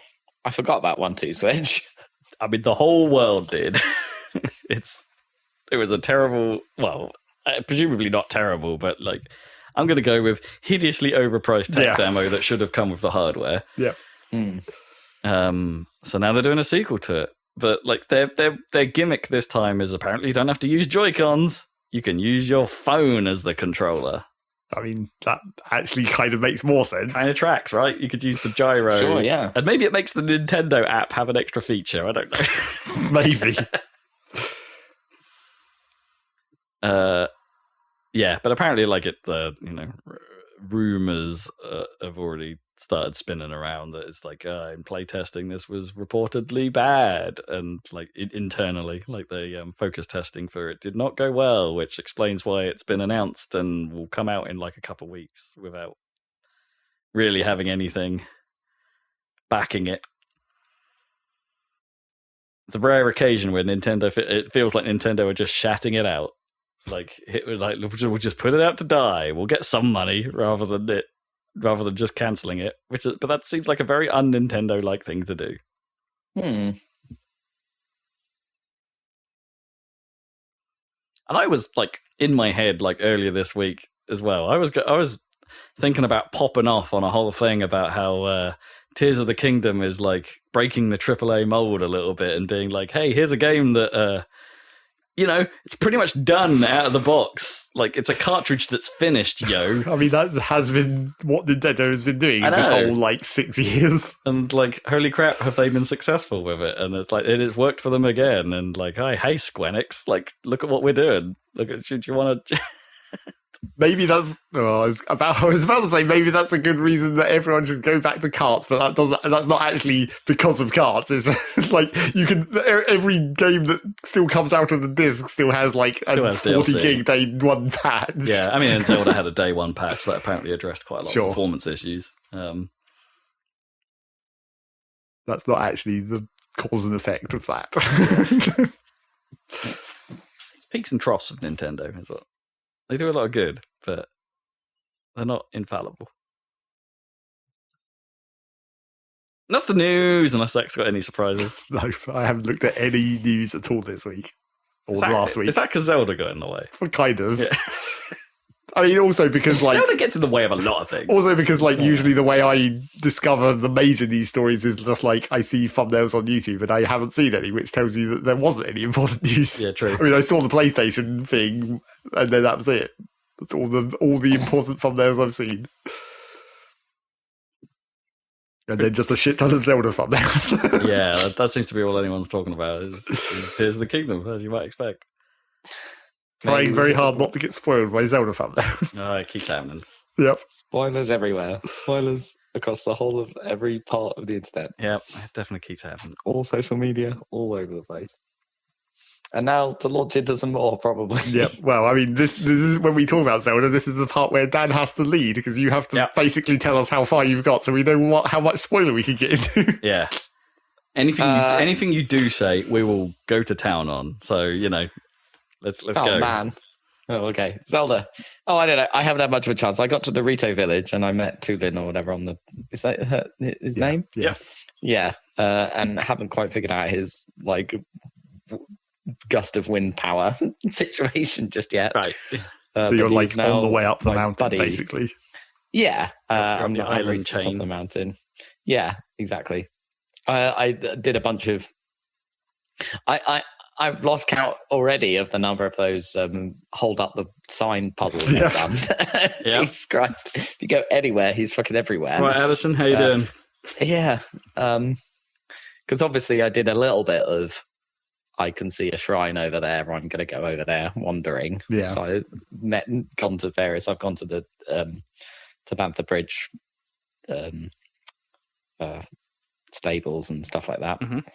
Which isn't on the way, but kind of. Well, it's on the old way, basically. It's on the old way, yeah. So I went the old way, and then I ran into the guy in the he's stuck in a pit with his so that was actually surprisingly difficult. That was the first time I was this is actually a challenge of building. Because I just started, so I had to use one of those. I just got one of those large batteries or whatever, which I needed because I had the minimum battery power possible in the game. You couldn't power it yourself. You know how I say, well, I think I'm playing this game wrong. I have not gone that route. I have not found this. No, this is the funny thing about talking about. That's not the route. Yeah, talking the old route. Yeah, well, but the thing is, that's the old route, and I went the new route, and Rob went neither of those routes. Rob just Right. went cross country into the Rito Tower. Yeah, Well- I mean, you could totally do that. Well, it's because I made the slightly odd choice of like flying through the sky to try and get to the. We did the sky section, right, to try and get that's in Well, the it's direction of where the old cube was. It's because you at the top of actually the went map, to the and it's- tower. Because like that Yeah. tower is weirdly out of the way for that region. The tower in Hebra or whatever. Yeah, the back Oh, one, not the front one. I don't know which one I've done now. Because it's like It's it's not split into two, it's isn't not it? on the road any longer in either of those routes. It's like just in a bit of hill. Yeah, Is that the one with the lake around it or whatever? Like, it might have been one I with the can't remember. spikes around it, or was that the main Okay. one? I don't even remember. You have to set fire to all the spikes to reach it. Or... Oh yeah. It's fawns around that tower. Thorns, yeah. But that's the tower on the route up to. That's the route Oh, that that's Tooling the goes first up. one, right? Okay. That's the front tower. Yeah, so I went and did the back tower and then tried to see what was up with where the maze was, right? And Yes, the far corner of Hebra. yeah, Oh, way up there, Yeah, where the maze and- used to be. Yeah, presumably Which- still there. I don't know. which was a little bit of a mistake because there's quite a lot of there was some harder enemies up that way. Yeah. Right, yeah. I I mean, even in Breath of the Wild, that's where the kind of the skeleton Lionels. horses are and stuff. And and there's Lionel situations. mean, I've I'm, dodged a couple I'm of forgetting Lionels. all of that at this point. I don't know where's safe and where Yeah. isn't. So I'm just going like where good. I'm trying to do No, the it's whole. all changed. Yeah, it has Yeah. all changed, but I'm sort of trying to do the like let's go what looks vaguely interesting Yeah. direction in things, and I don't know that it's working out for me, honestly. Well, sometimes you have to realise where it's like, I probably shouldn't go this way right now. Yeah. But, I mean, it's fairly obvious when it's like a giant three-headed dragon flying around. You're like, yeah, maybe not. yeah, there's plenty of those, and I'm just like, oh yeah, that's happening so often to me. That, like, I think I mentioned it last week, where it's just whether you first land on Hyrule Field, and it's like, I go this direction, nope, not dealing with that. I go this direction, nope, not dealing with that. But it's still happening. I'm still like going around to places and being like, oh, let's see what's up here. Oh no, I do not feel ready for this. Well, I think it's because, like, in a lot of cases, the places that are the most interesting are also where the giant enemies are. Yeah. Like, you go into the Colosseum and it's like, oh, look, I wonder what's in here. yeah. There's going to be something what's nasty in in here. here. I keep running into, two so far, but like challenge things, like a bit like Yeah, the mini I don't Eventide shrines, basically. Well, no, I mean, like, Oh, like in the not original the games, proving like ground. Not shield surfing or something. But I found like there's one which is like he's going to chuck balls right, yeah. at you, and you have to like catch them in a What? creative way or Oh, something. I've not seen that and either. and there's another one where I went to the bottom of the canyon because I saw one of those things fall from the sky, and I was like, oh, I'll investigate that, which didn't turn out to be anything that I could figure out. But down the bottom there was a guy. Just a ruin falling from the sky. a okay, ruin yeah. falling. Did they do anything? I can't remember. Where you can rewind them to raid them up, but the majority of them aren't. You will notice when there is an island that they will rewind to, they fall in like a cluster, so there'll be like 4 that come That's down right. close together. That's what I needed to remember to rewind it. Anyway, and there was a Goron at the bottom of the canyon with like tons of Zonai equipment being with a challenge of like, but both of those challenges I've were not found like, this guy either. I think I was there super early, I mean, obviously. the guy in the bottom of the like, canyon, that used to be where the stupid golf course minigame was. where with the golf stasis. was, and this is another mini game. But like this one, there was so much like all the Zonai devices that I haven't discovered yet, like the So it was like a Zonai rockets device and spoiler everything. fest for you. Yeah, basically spoiler fest. I mean, it's not really but- a spoilers, but Yeah, but both of them are like, do you want to try? Pay 20 rupees. And it's like, at this point, I'm just going to probably waste the rupees. And I'm just going to say, because I don't know what I need to do in order to Right. do this little mini game. So I'm probably going to say no for the time being and I've come found back. one other Goron like that in my travels. Yeah. And so I think I found a challenge that's similar but not the same. I mean, right? you did one But- of the seal plushy ones. Well, I didn't do Well, it. you didn't but do it. I You failed- tried it. I failed miserably. But and the fact that you've said one of them means I've only seen 2 so far. Oh, that's mildly irritating. Actually, I don't like that one.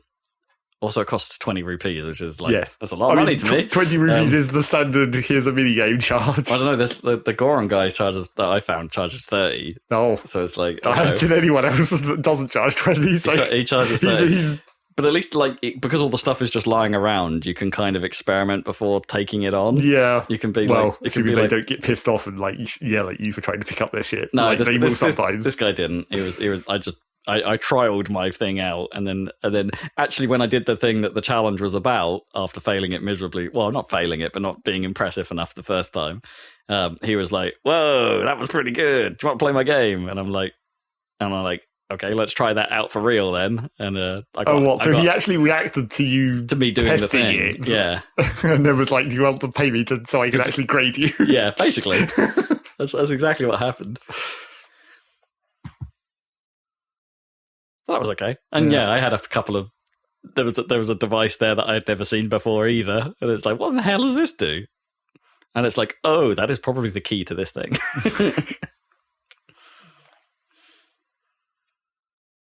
Yeah, but oh god. So you hang on. So you're in the canyon, like the big ass deep canyon that leads to the Forgotten Temple. To the Forgotten Temple. Yeah, okay. Yeah. Okay, that makes sense because I guess I didn't really go anywhere. You were watching me when I did that bit, weren't you? So I guess I did the Forgotten Temple and got the hell out of there. Yeah. So I mean, there's not really anything in the bottom of that canyon between the bridge and the Forgotten Temple. It's like directly under the bridge is where that mini golf game used to be, and apparently there's this new mini game that Dan did. But then there's like most of the rest of the canyon is just nothing. I don't know if I did the mini. I don't remember doing the mini golf game in Breath of the Wild, so maybe I wouldn't have known either. There wasn't that much in that canyon in Breath of the Wild. No, that's true. So I mean, there might be now, I guess. Yeah, I haven't looked down the rest of that canyon. I was confused by that temple thing. Is that just a one-off thing? Because I was like, that sounds like a big dungeon if it's called a temple. Oh, what, the Forgotten Temple? No, because it sounded like, it's a thing you go look at for info, and that's about it. But. Well, I mean, I guess that's just a holdover weird bit of naming where it's still called a temple, even though now temples are an actual thing. Because obviously in Breath of the Wild, it was just the Forgotten Temple, and that was the only, it just existed. But that was the one where you had to go through it and it was full of lasers, right? Yes, it was Guardian Central. Right, it was Guardian Central. And that one really confused me in Breath of the Wild because it had, you'd have to tell me, but I gathered that there's some kind of upgrade to the Sheikah sensor, because the problem in Breath of the Wild was it beeps to tell you you're near a shrine, but that Forgotten Temple one is like you're on the roof of it, and the thing's telling you you're standing on top of it, but there's no way down to it. You have to go completely down to the other end of the temple. I'll give you another tiny spoiler about the new Sheikah sensor. It now will tell you if you're on top of something, it beeps differently for above you and below you. Oh, nice. Right, that's the thing. Yeah, okay, that's nice. Good. But yeah, that was the one. I remember walking around on the roof of the Forgotten Temple in Breath of the Wild for ages, trying to figure out how to get to that. So have you got the sensor? Yes, I have it. No, Dad, have you got the sensor? No. Okay. Because I mean the one from Breath of the Wild. Because that feels like I need to go all the way east, right? To get that from what Robbie tells you. Right. Yeah. But yeah, that Forgotten Temple, like obviously in Breath of the Wild, it was more or less nothing. There was the shrine in the back, and technically that was where you had to go to get... That's where you get the clothes. Yeah, that's when you get the tunic of the wild if you complete all the shrines. Oh, right. Yeah. Huh. But now it's much more story important because of the secret back room that you didn't know was there in Breath of the Wild. Ah, of course. I will go check that out next, maybe. Was that the theoretical last shrine then by that description? Kind of, yeah. Well, I mean, if you happen to do that one last... Yeah, I know, but that is where you get the reward for doing all the shrines, yeah. If there was any intent that was the last shrine... I mean, it does just tell you to go there once a message box, the monk or whatever. It's part of a monk dialogue box, right? When you do the last shrine, he's just like, you should go to the Forgotten Temple. Forgotten Temple, yeah. I believe that's how that worked. I haven't got yet, obviously, because I haven't got anything yet, but I did see the froggy armor, and I'm like, they should patch that back into Breath of the Wild just to make that more fun to replay. Because it's only happened to me once so far where the rain has like royally fucked me for a while. It's just like I just have to wait for this to pass. It's just like I need to get up this damn place, and it's like I don't have the froggy armor. I hadn't made a sticky lizard elixir. It just didn't have anyone. I was just like, I'm just going to stand here then for a while. They should legit, and all the elixir, they should legit patch those back into Breath. I mean, I'm not saying they should put, obviously there's tons of new stuff in the new game, but that would like quality of life would make it more fun to play Breath of the Wild. It's fine. Just get Rivali's scale, it's fine. I guess in Breath of the Wild, that is the solution, but there isn't a solution. I guess so. that I found so far here. Well, unless I was look to for build. ascend cheese, of course. Sure, Ascend there wasn't. keys, yeah. I did look for it. There wasn't any. What's the new Rivali scale thing? Is like the freaking pine cones of doom. Yeah, set a fire to a pine cone. Yeah, if the rain doesn't immediately put your fire out. Well, then you have to get creative. Oh yeah, that's Build true. a plank shelter on top of the pine cone, To keep then it light it dry, on fire, and then probably the wind will just go straight through the flanks because I bet it doesn't even register that. Maybe.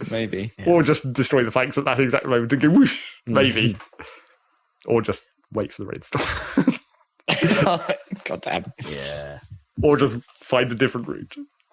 Well, or just look for one of those bits of ruins falling down and rewind time, and then that'll take you higher than anything else on the map, so you just paraglide off it. Well, none of those things happened. So, and also there's a lot of options. And also, I was kind of it was at a place Right where now, I'd gone down a cliff to do a Korok puzzle that I'd seen. Right. So I went and did that. And unfortunately, the other side of the cliff was just a super open body of water.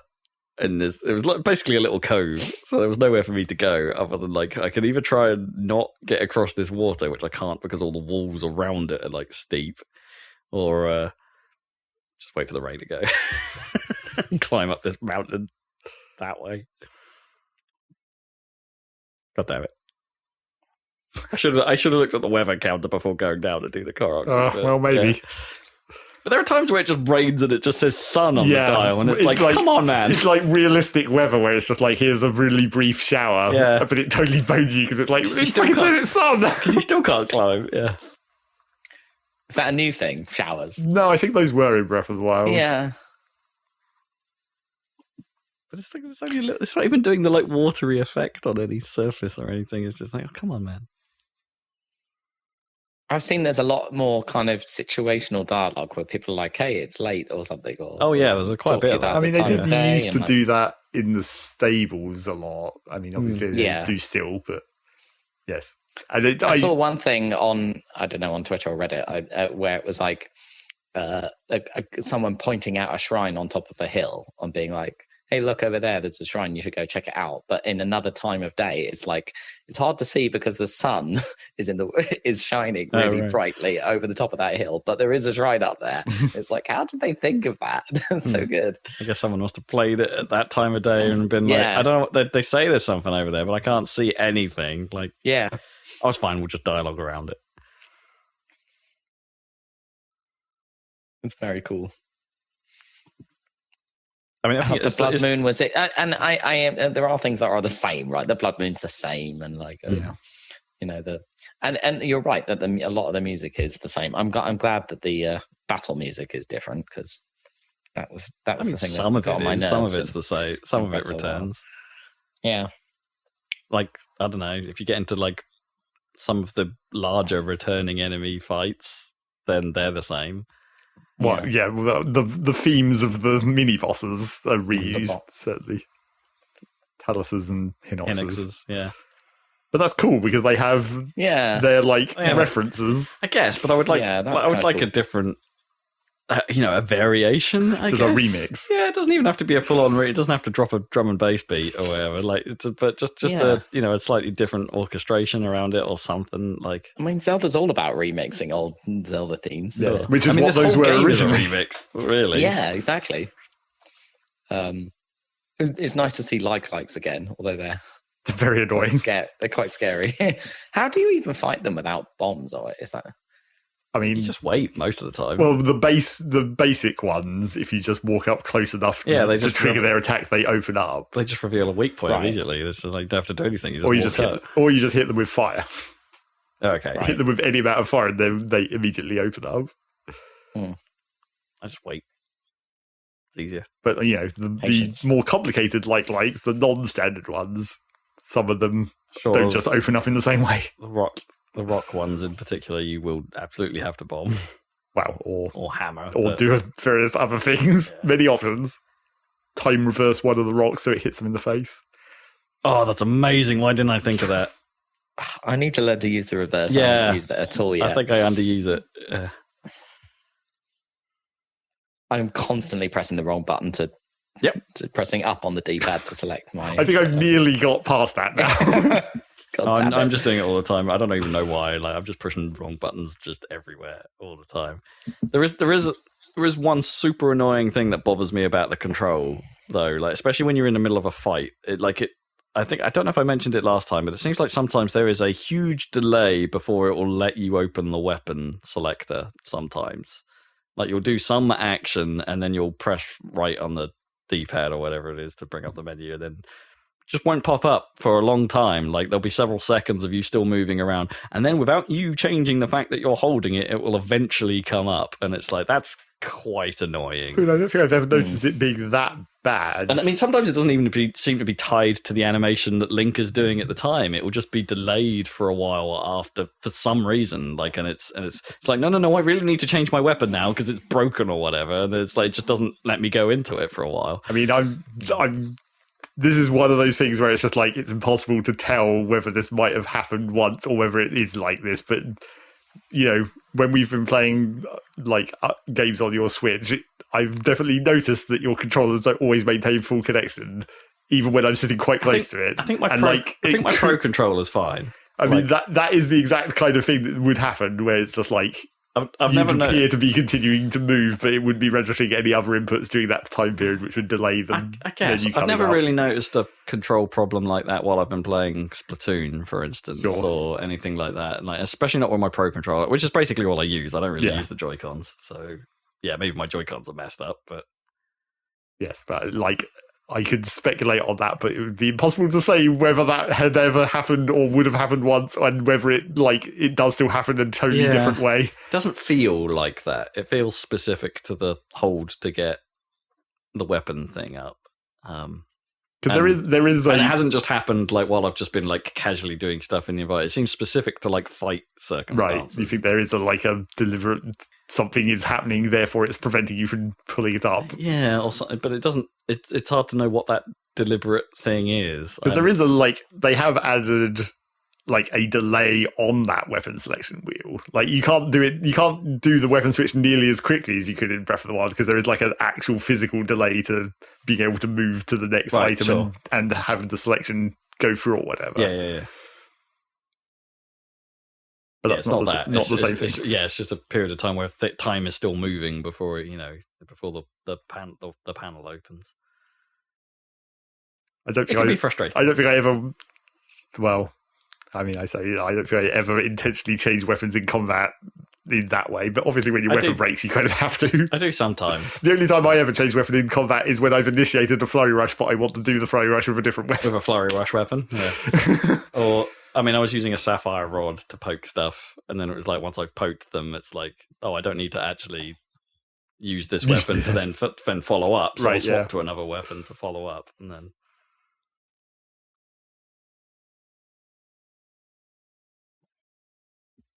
I don't. I'm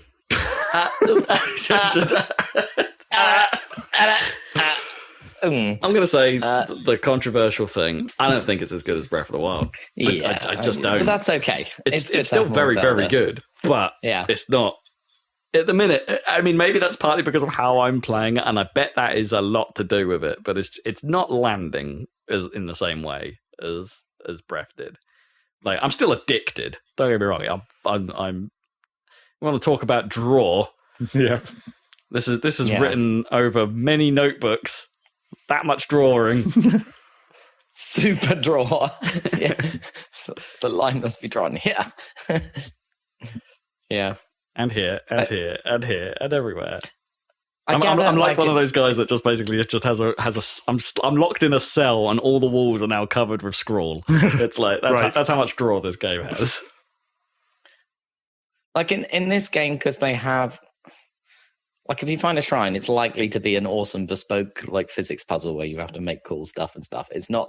Whereas in Breath of the Wild, it's like, oh, it's a moderate test of strength. That's sure, there are those. I bet those exist. Yeah. I haven't found any tests of strength equivalents apart from the ones that the proving grounds that are sort of. Oh, and the training ones, yes, obviously, and the proving grounds, which you could argue are sort of a similar idea, but not really. Yeah. The trouble is that there's still far too many that are just blessings, where it's just like, oh, I guess the world was the puzzle. Yeah, sure, I guess. Bring the crystal to this thing. But there's really too many of those. I don't know. I don't mind those. If you've already done a puzzle to get the shrine to open, that I think that's a fair enough reward. Yeah. Well, I like yes, but I feel like some of the shrines that are actual shrines are kind of too short. Where it's some of them are tiny. Yeah. This wasn't even much of an extrapolation of the mechanic you were using in this room. I mean, I won't spoil what the shrine was, but there was one I came across called Transfer of Force, right. And it was literally the first thing you walk up to seemed to be the only thing in the shrine that actually conveyed whatever that description might entail, and then the rest of it was just like, well, I can just build a column of sticks. Well, I mean, what you're saying is you've found the alternate solutions that they didn't intend. I don't know that I did. I just I did that one thing once, and then I couldn't see how it was relevant for the rest of the room, and just built a tower out of sticks, and that solved the problem. Well, when you say building a tower out of sticks, that just makes it sound like suspiciously likely that you have found the alternate solution. I mean, I'm pretty sure there's a few of the shrines where I've clearly cheesed it and not done it the way that it was intended. It's pretty much anything involving a ball, right? Where you could just grab the ball and go, well, I'm just going to put this where it's supposed to be, and it's like, did you think of that? No, apparently you didn't. All right, well, never mind. I've won now. I mean, there definitely was one shrine that I remember where I solved it immediately, and then I was like, but hang on, that isn't actually the right solution, is it? So what I realised after I even just... Because I did the really obvious thing, except the really obvious thing wasn't actually the really obvious solution to the thing. It was just like what I immediately thought of. Yeah. It was like how many times... That's already happened to me, and I've barely done any shrines. I think I did one which was it was called well-timed cuts or something, cut at the right time or whatever. And it was things hanging... Yeah, I don't think I have either. Things hanging from that you can from a rope that you can hit an arrow to cut, right? Yeah. So it falls down or whatever.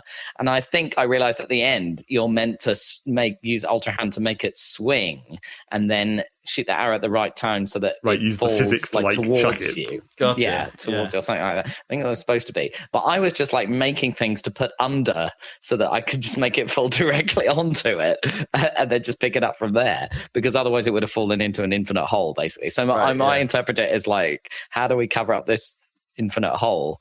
It was only at the end where I was like, oh, you can swing them or whatever. Having built these a quite straightforward way of getting them to just fall directly down and roll into the right place.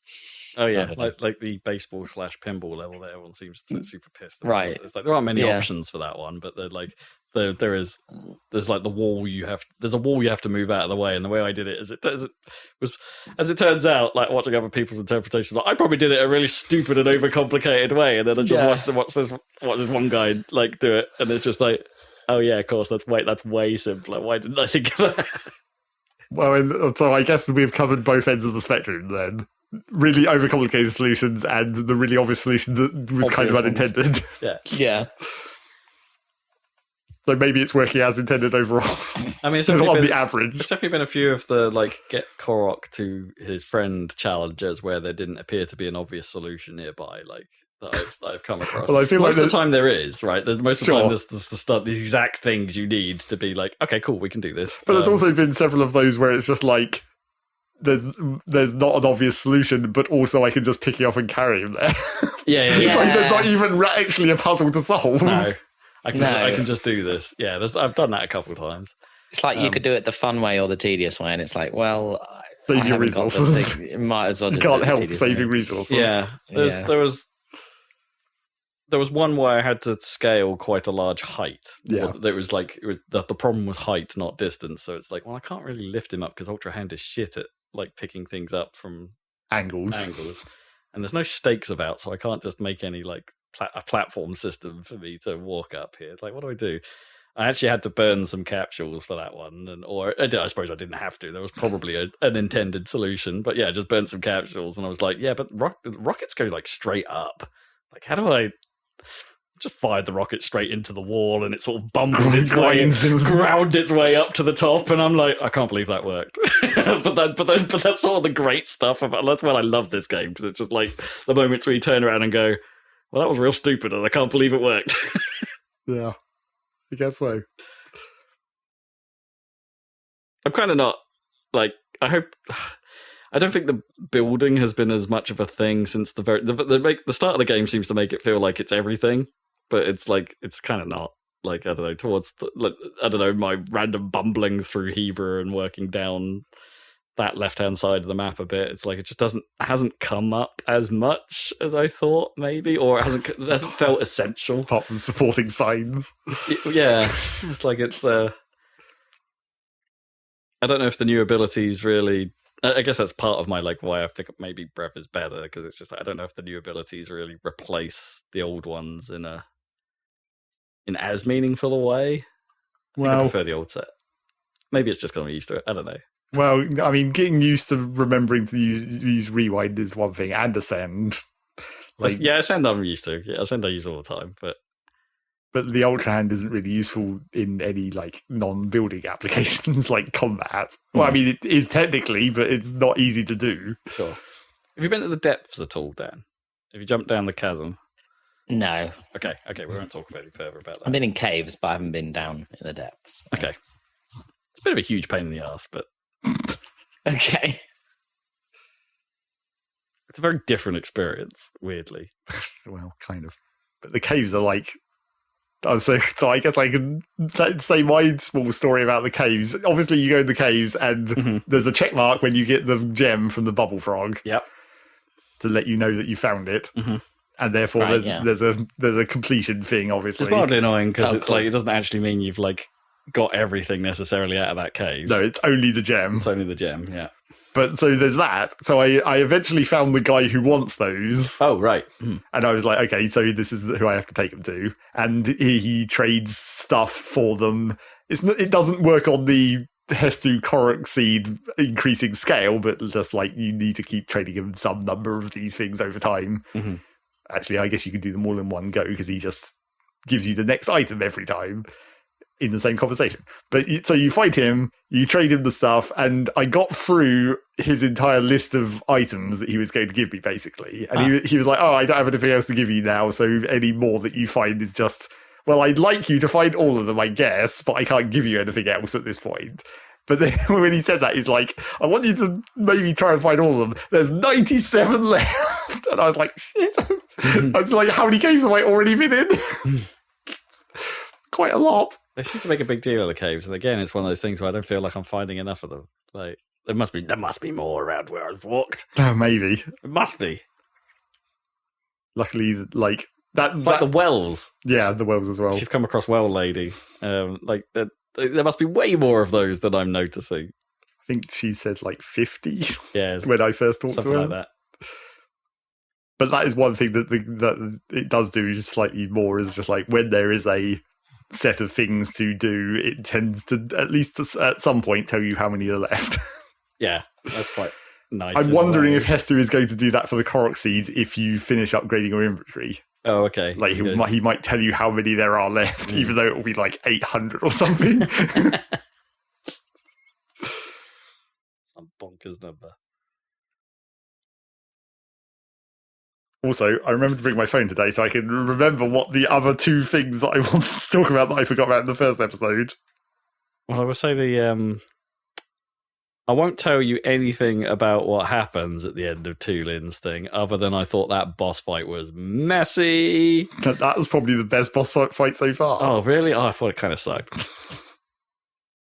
Like a bit in my head was going, like afterwards was like, it might have been nice to fight a blight. I don't know. Well, maybe it's a bit of a specific like skill fight. Like, it's just a bit weird. Like, okay, it's clever.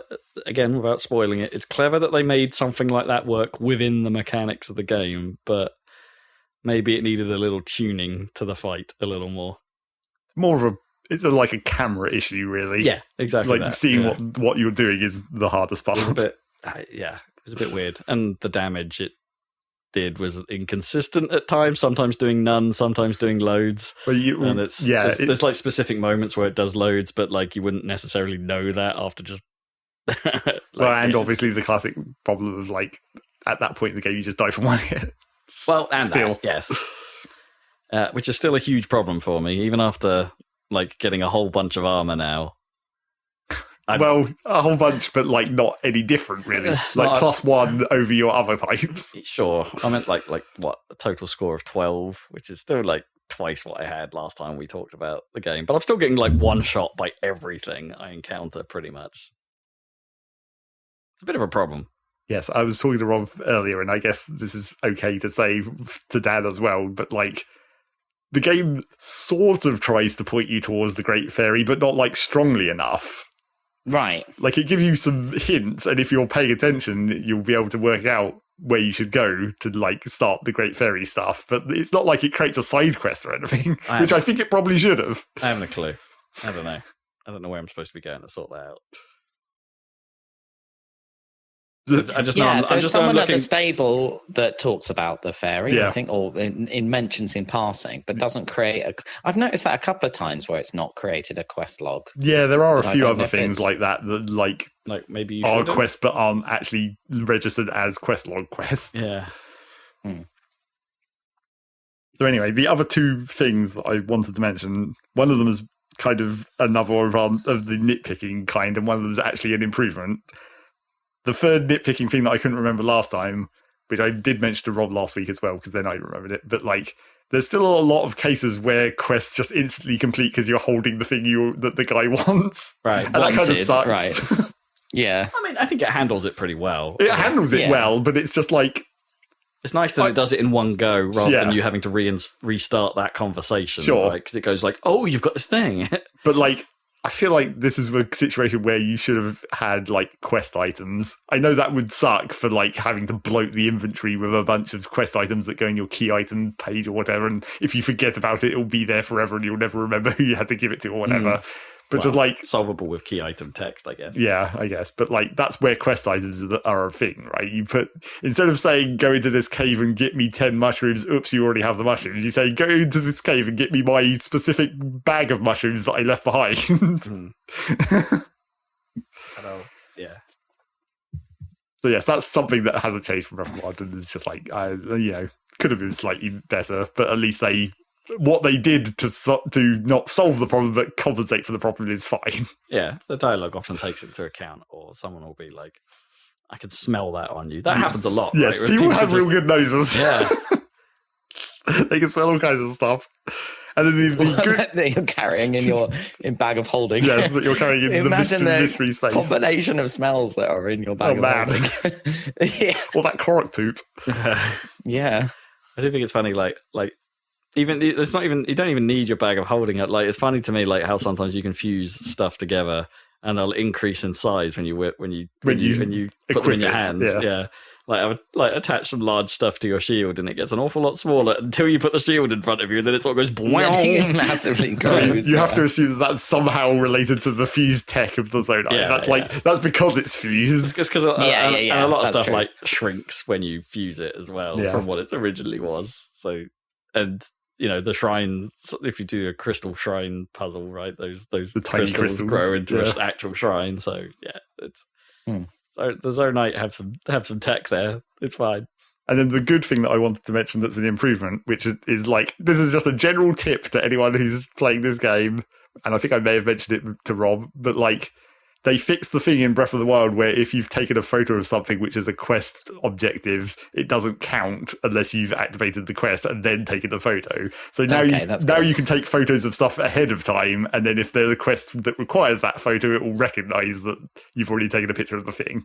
Which I'm glad you told me, because I've made a couple of assumptions at times. It's like, I get the feeling this is going to be needed. Yes, exactly. I mean, it's fairly obvious in some certain places in this game where it's like, oh, this seems like a thing that I might need to take a photo of for a quest. But now you actually can do that ahead of time rather than having to find out what the quest is and then go back. Yeah. So hopefully when I find someone who's interested, they'll just go, oh, it looks like, can I just have a little look at your Purapad there? Yeah. Oh, sweet. Yeah.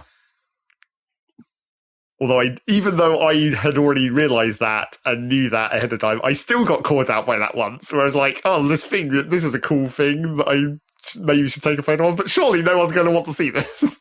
But they did. So I was like, shit, now I have to go all the way back. Damn. Oh, because you thought it worked like the old game, so it's like, this won't be worth. No, it was a cool thing, but I guess it's not to do spoilers, but I guess it was a Breath of the Wild thing, so I thought, it's not going to be relevant in this game. Oh, I see. But it still was. All right. Okay.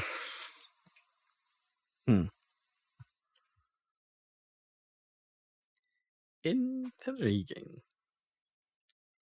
So yes, everyone's continuing to play that a ton. Everyone is continuing Play to play it. Yeah. Play it more. I want to discover all the stuff so that I can then look at all the crazy contraptions that people have built out of all the stuff. Yeah, I feel like that's the one thing that I still need. I just need to force myself to spend some time doing that because I feel like I just never do. stuff. It's like I think I've reached like. Because you don't have to, presumably. Well, yeah. Make too many crazy things. But I feel like I've seen reached some like crazy like suspension where people can make like super off-road vehicles that can have no problem going. Right, over, yeah. like, terrain, There's some which is kind of tricks to crazy. that. Yeah, I saw one which was like using the cooking pots as part of the suspension or something with the wheels. Because they auto level to the train, I think. Right. Because they have to be vertical. Okay. So weird. But yeah, I feel like I need to like force myself to spend time making a vehicle, maybe. Because I don't. I feel like I'm like back up to maximum combat skill, I guess, if you're only considering like the Breath of the Wild combat skills. I'm totally fine just fighting stuff now, but I'm not doing any cool shit. Right. Yeah. Well, that's what this game is always like. Well, I could do it the normal way, or I could try and do it a cool way and see and have fun failing to do it in a cool way. Yeah, for any given situation. But also, you could just spend so much time. Yeah, that is the problem of like.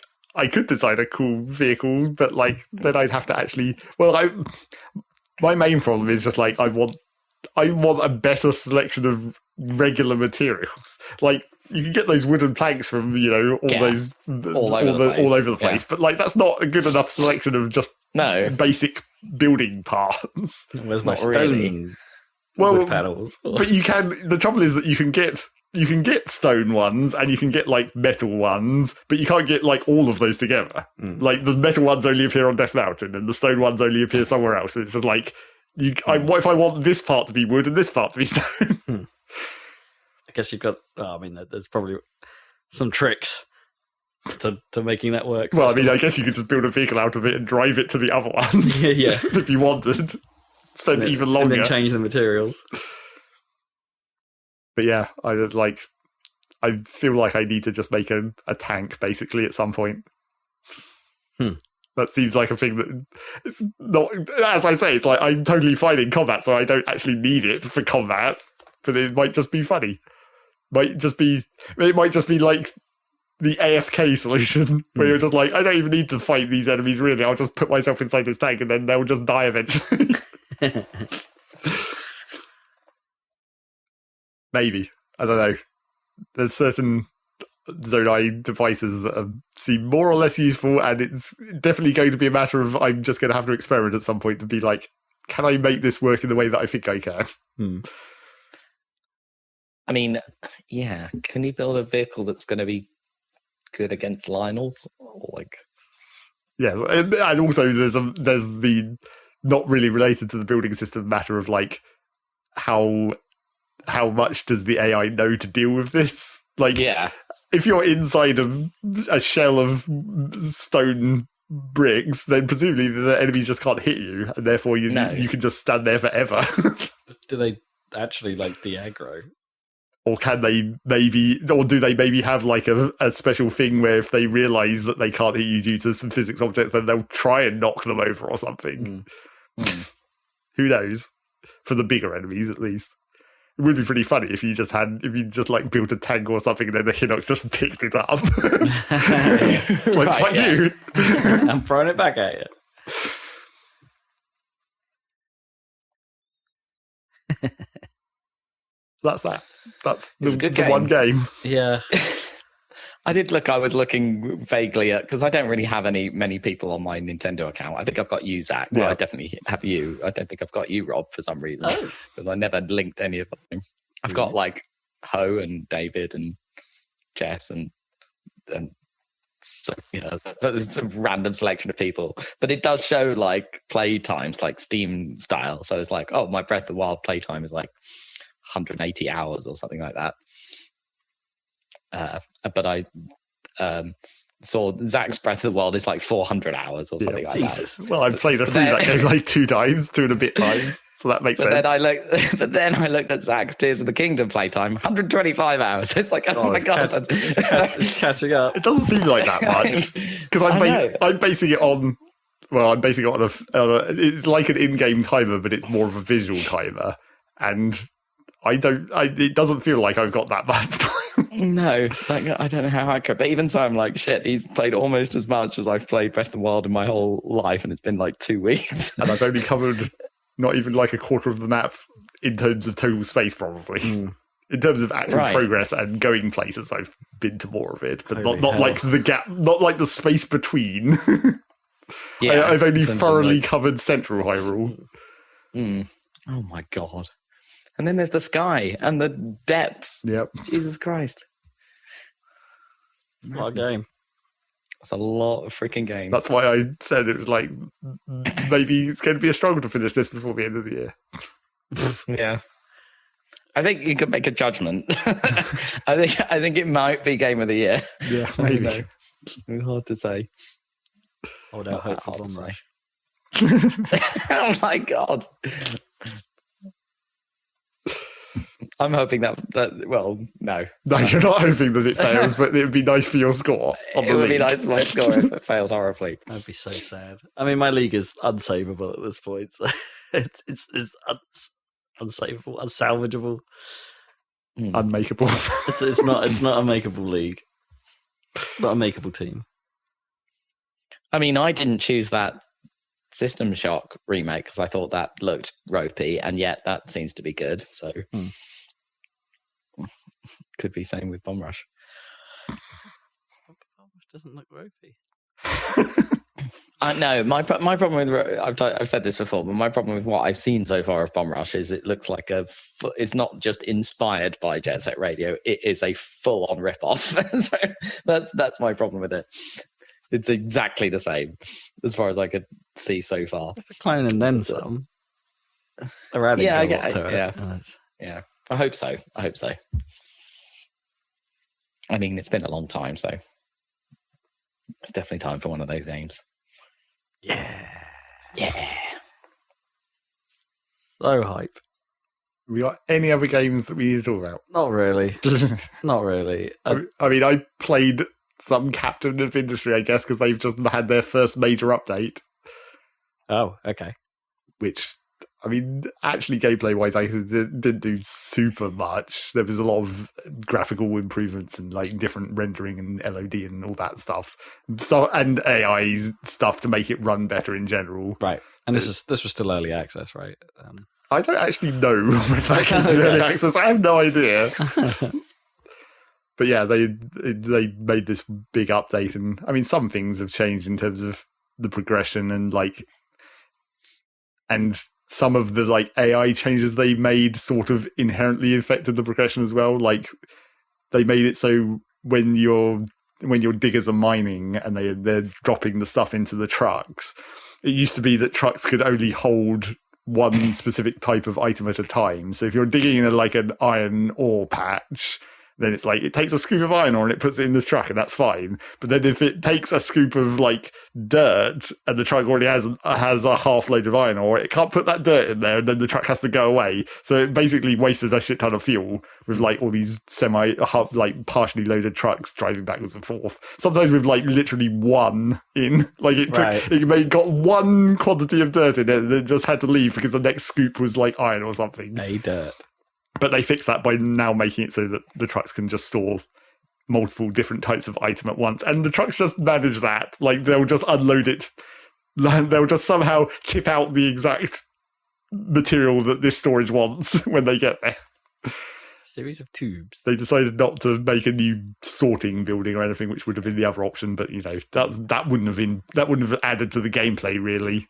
To just have to build a sorting building in front of all your storage. Does that mean you don't need a sorting building because you could just build trucks that will do the sorting for you? Well, I mean, before obviously it was automatically sorted because they could never contain the same stuff. Yeah. But now it's just like the way trucks work. They just look for destinations that will accept things they're carrying, and then if one of the things that they're carrying can't be put anywhere, then they'll pop up a thing that says I can't unload this or whatever.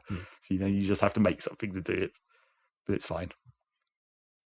But yes, that theoretically makes mining way more efficient in both like time and fuel costs. So it is technically affecting the balance, but who knows how much? Such a ridiculously unquantifiable like thing to be able to tell how many fewer trips the trucks are making or whatever. Sure. You'd have to get some serious statistics on that one. Watch for a long time.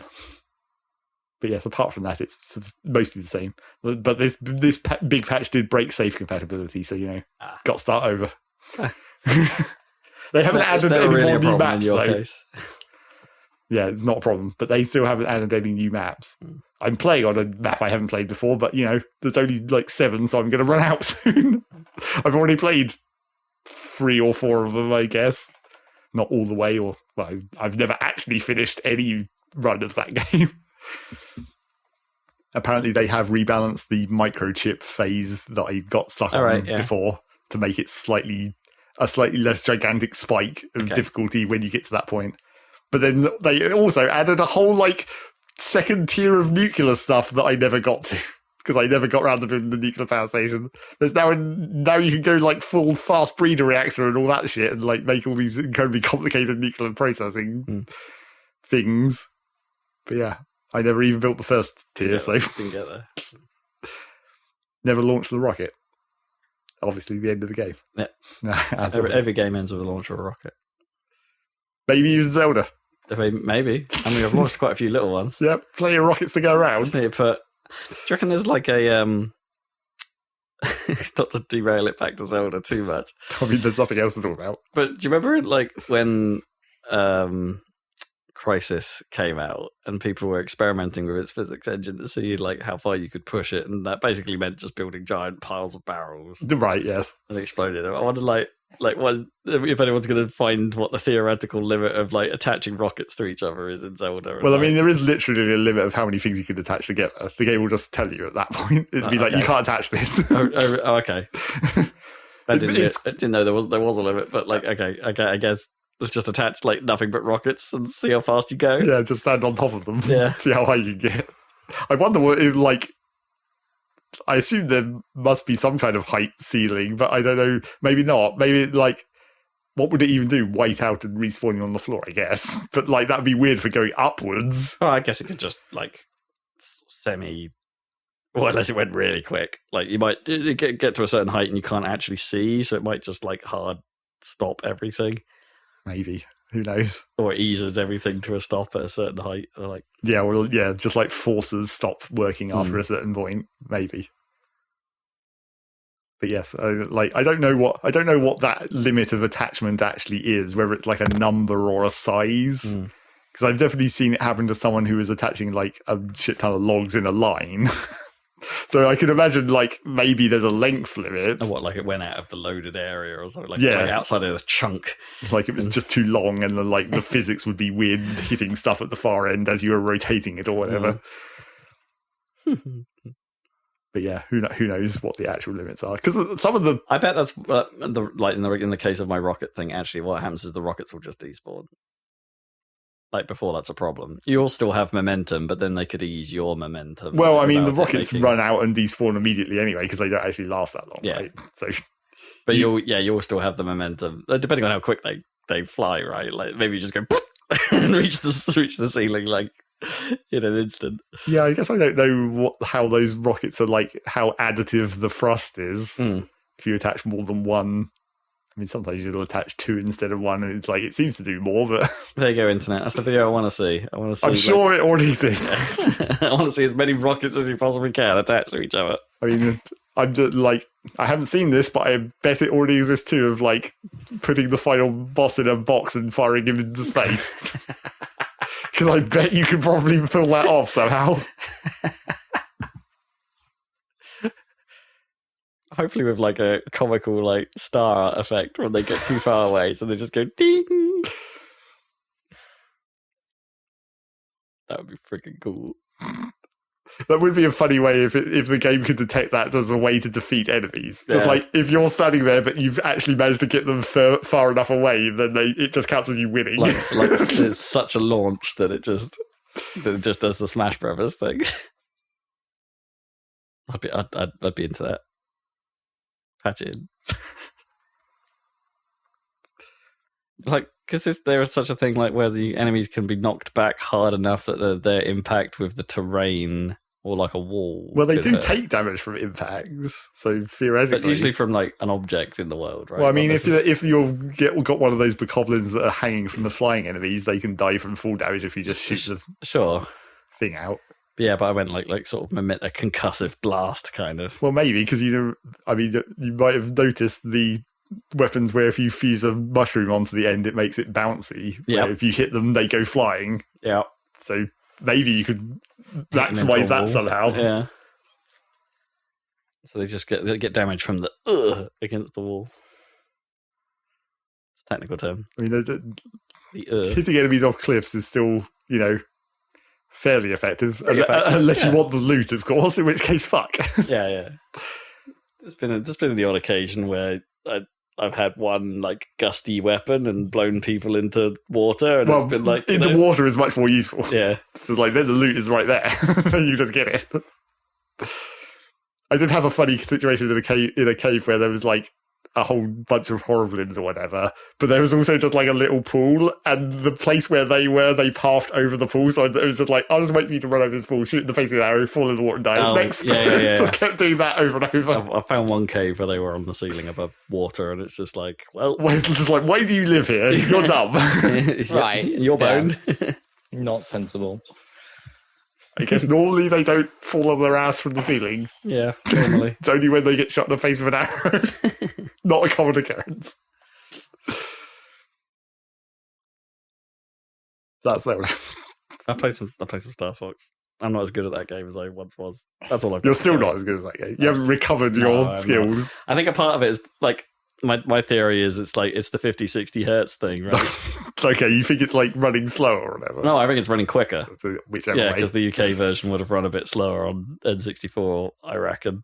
Like, there's just like if you're going the do everything right route, which is like I think the left hand side of the map, there's some optional objectives on that route that are actually kind of tricky. Hmm. The searchlights, in particular on the oil planet, there's like getting to all of those whilst dodging some of the stuff that's getting in the way can actually be kind of a pain in the arse, and I can't pull that off. Like in the same way that I can't pull off the psycho asteroid. Not psycho, but the psychedelic asteroid warp. Right. Because I can't. I don't know. I just find that really hard. Like, and maybe that's the finesse on the circle stick isn't quite the same as the finesse you'd get on the N64 stick. But, I mean, I guess. Kind of. The N64 stick was a weird thing. yeah, but I think you could like analog it a bit more than you can feel your way around a circle pad on a DS. Well, I mean, it's a longer throw, I suppose. Yeah. Something more natural about it. Anyway. It's a pretty decent version of Star Fox, but yeah, I've lost my edge. That's probably the end of this podcast. It's fucking hot in here. It's Yeah. Good timing. boiling. Yeah, this is our podcast. I can hear parts of my internals bubbling, and it Which might not probably just be. means it's great. pizza It time. might not be my stomach this time. It's actually like just hot fluids. It's not your coffee machine then in the other room. I'm isn't not it? And percolating. it's I'm not the baby. percolating. It's actually you this time. Yeah. Percolating in your stomach. Yeah, we also have a YouTube channel, so check out non-Zelda content on there, but also Zelda content on there. Just old style Zelda content. If you want to see our playthrough of the original classic Ocarina of Time, it's on there, and our current playthrough, which is Beyond Good and Evil, also as a classic, slightly Also kind of Zelda. inspired in places. It's a bit Zelda-y. Bit Zelda-y, yeah, in a good way. Action adventure.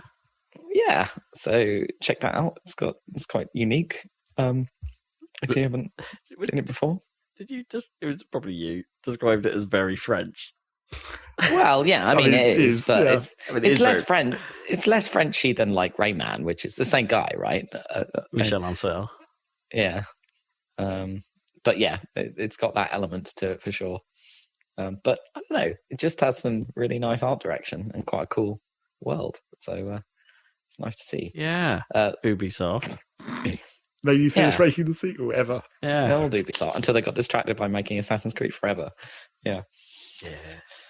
Yeah, so check that out on our YouTube channel, and we'll be back another couple of weeks to talk about more Zelda, probably, and all the other video games going on. So we will catch you then.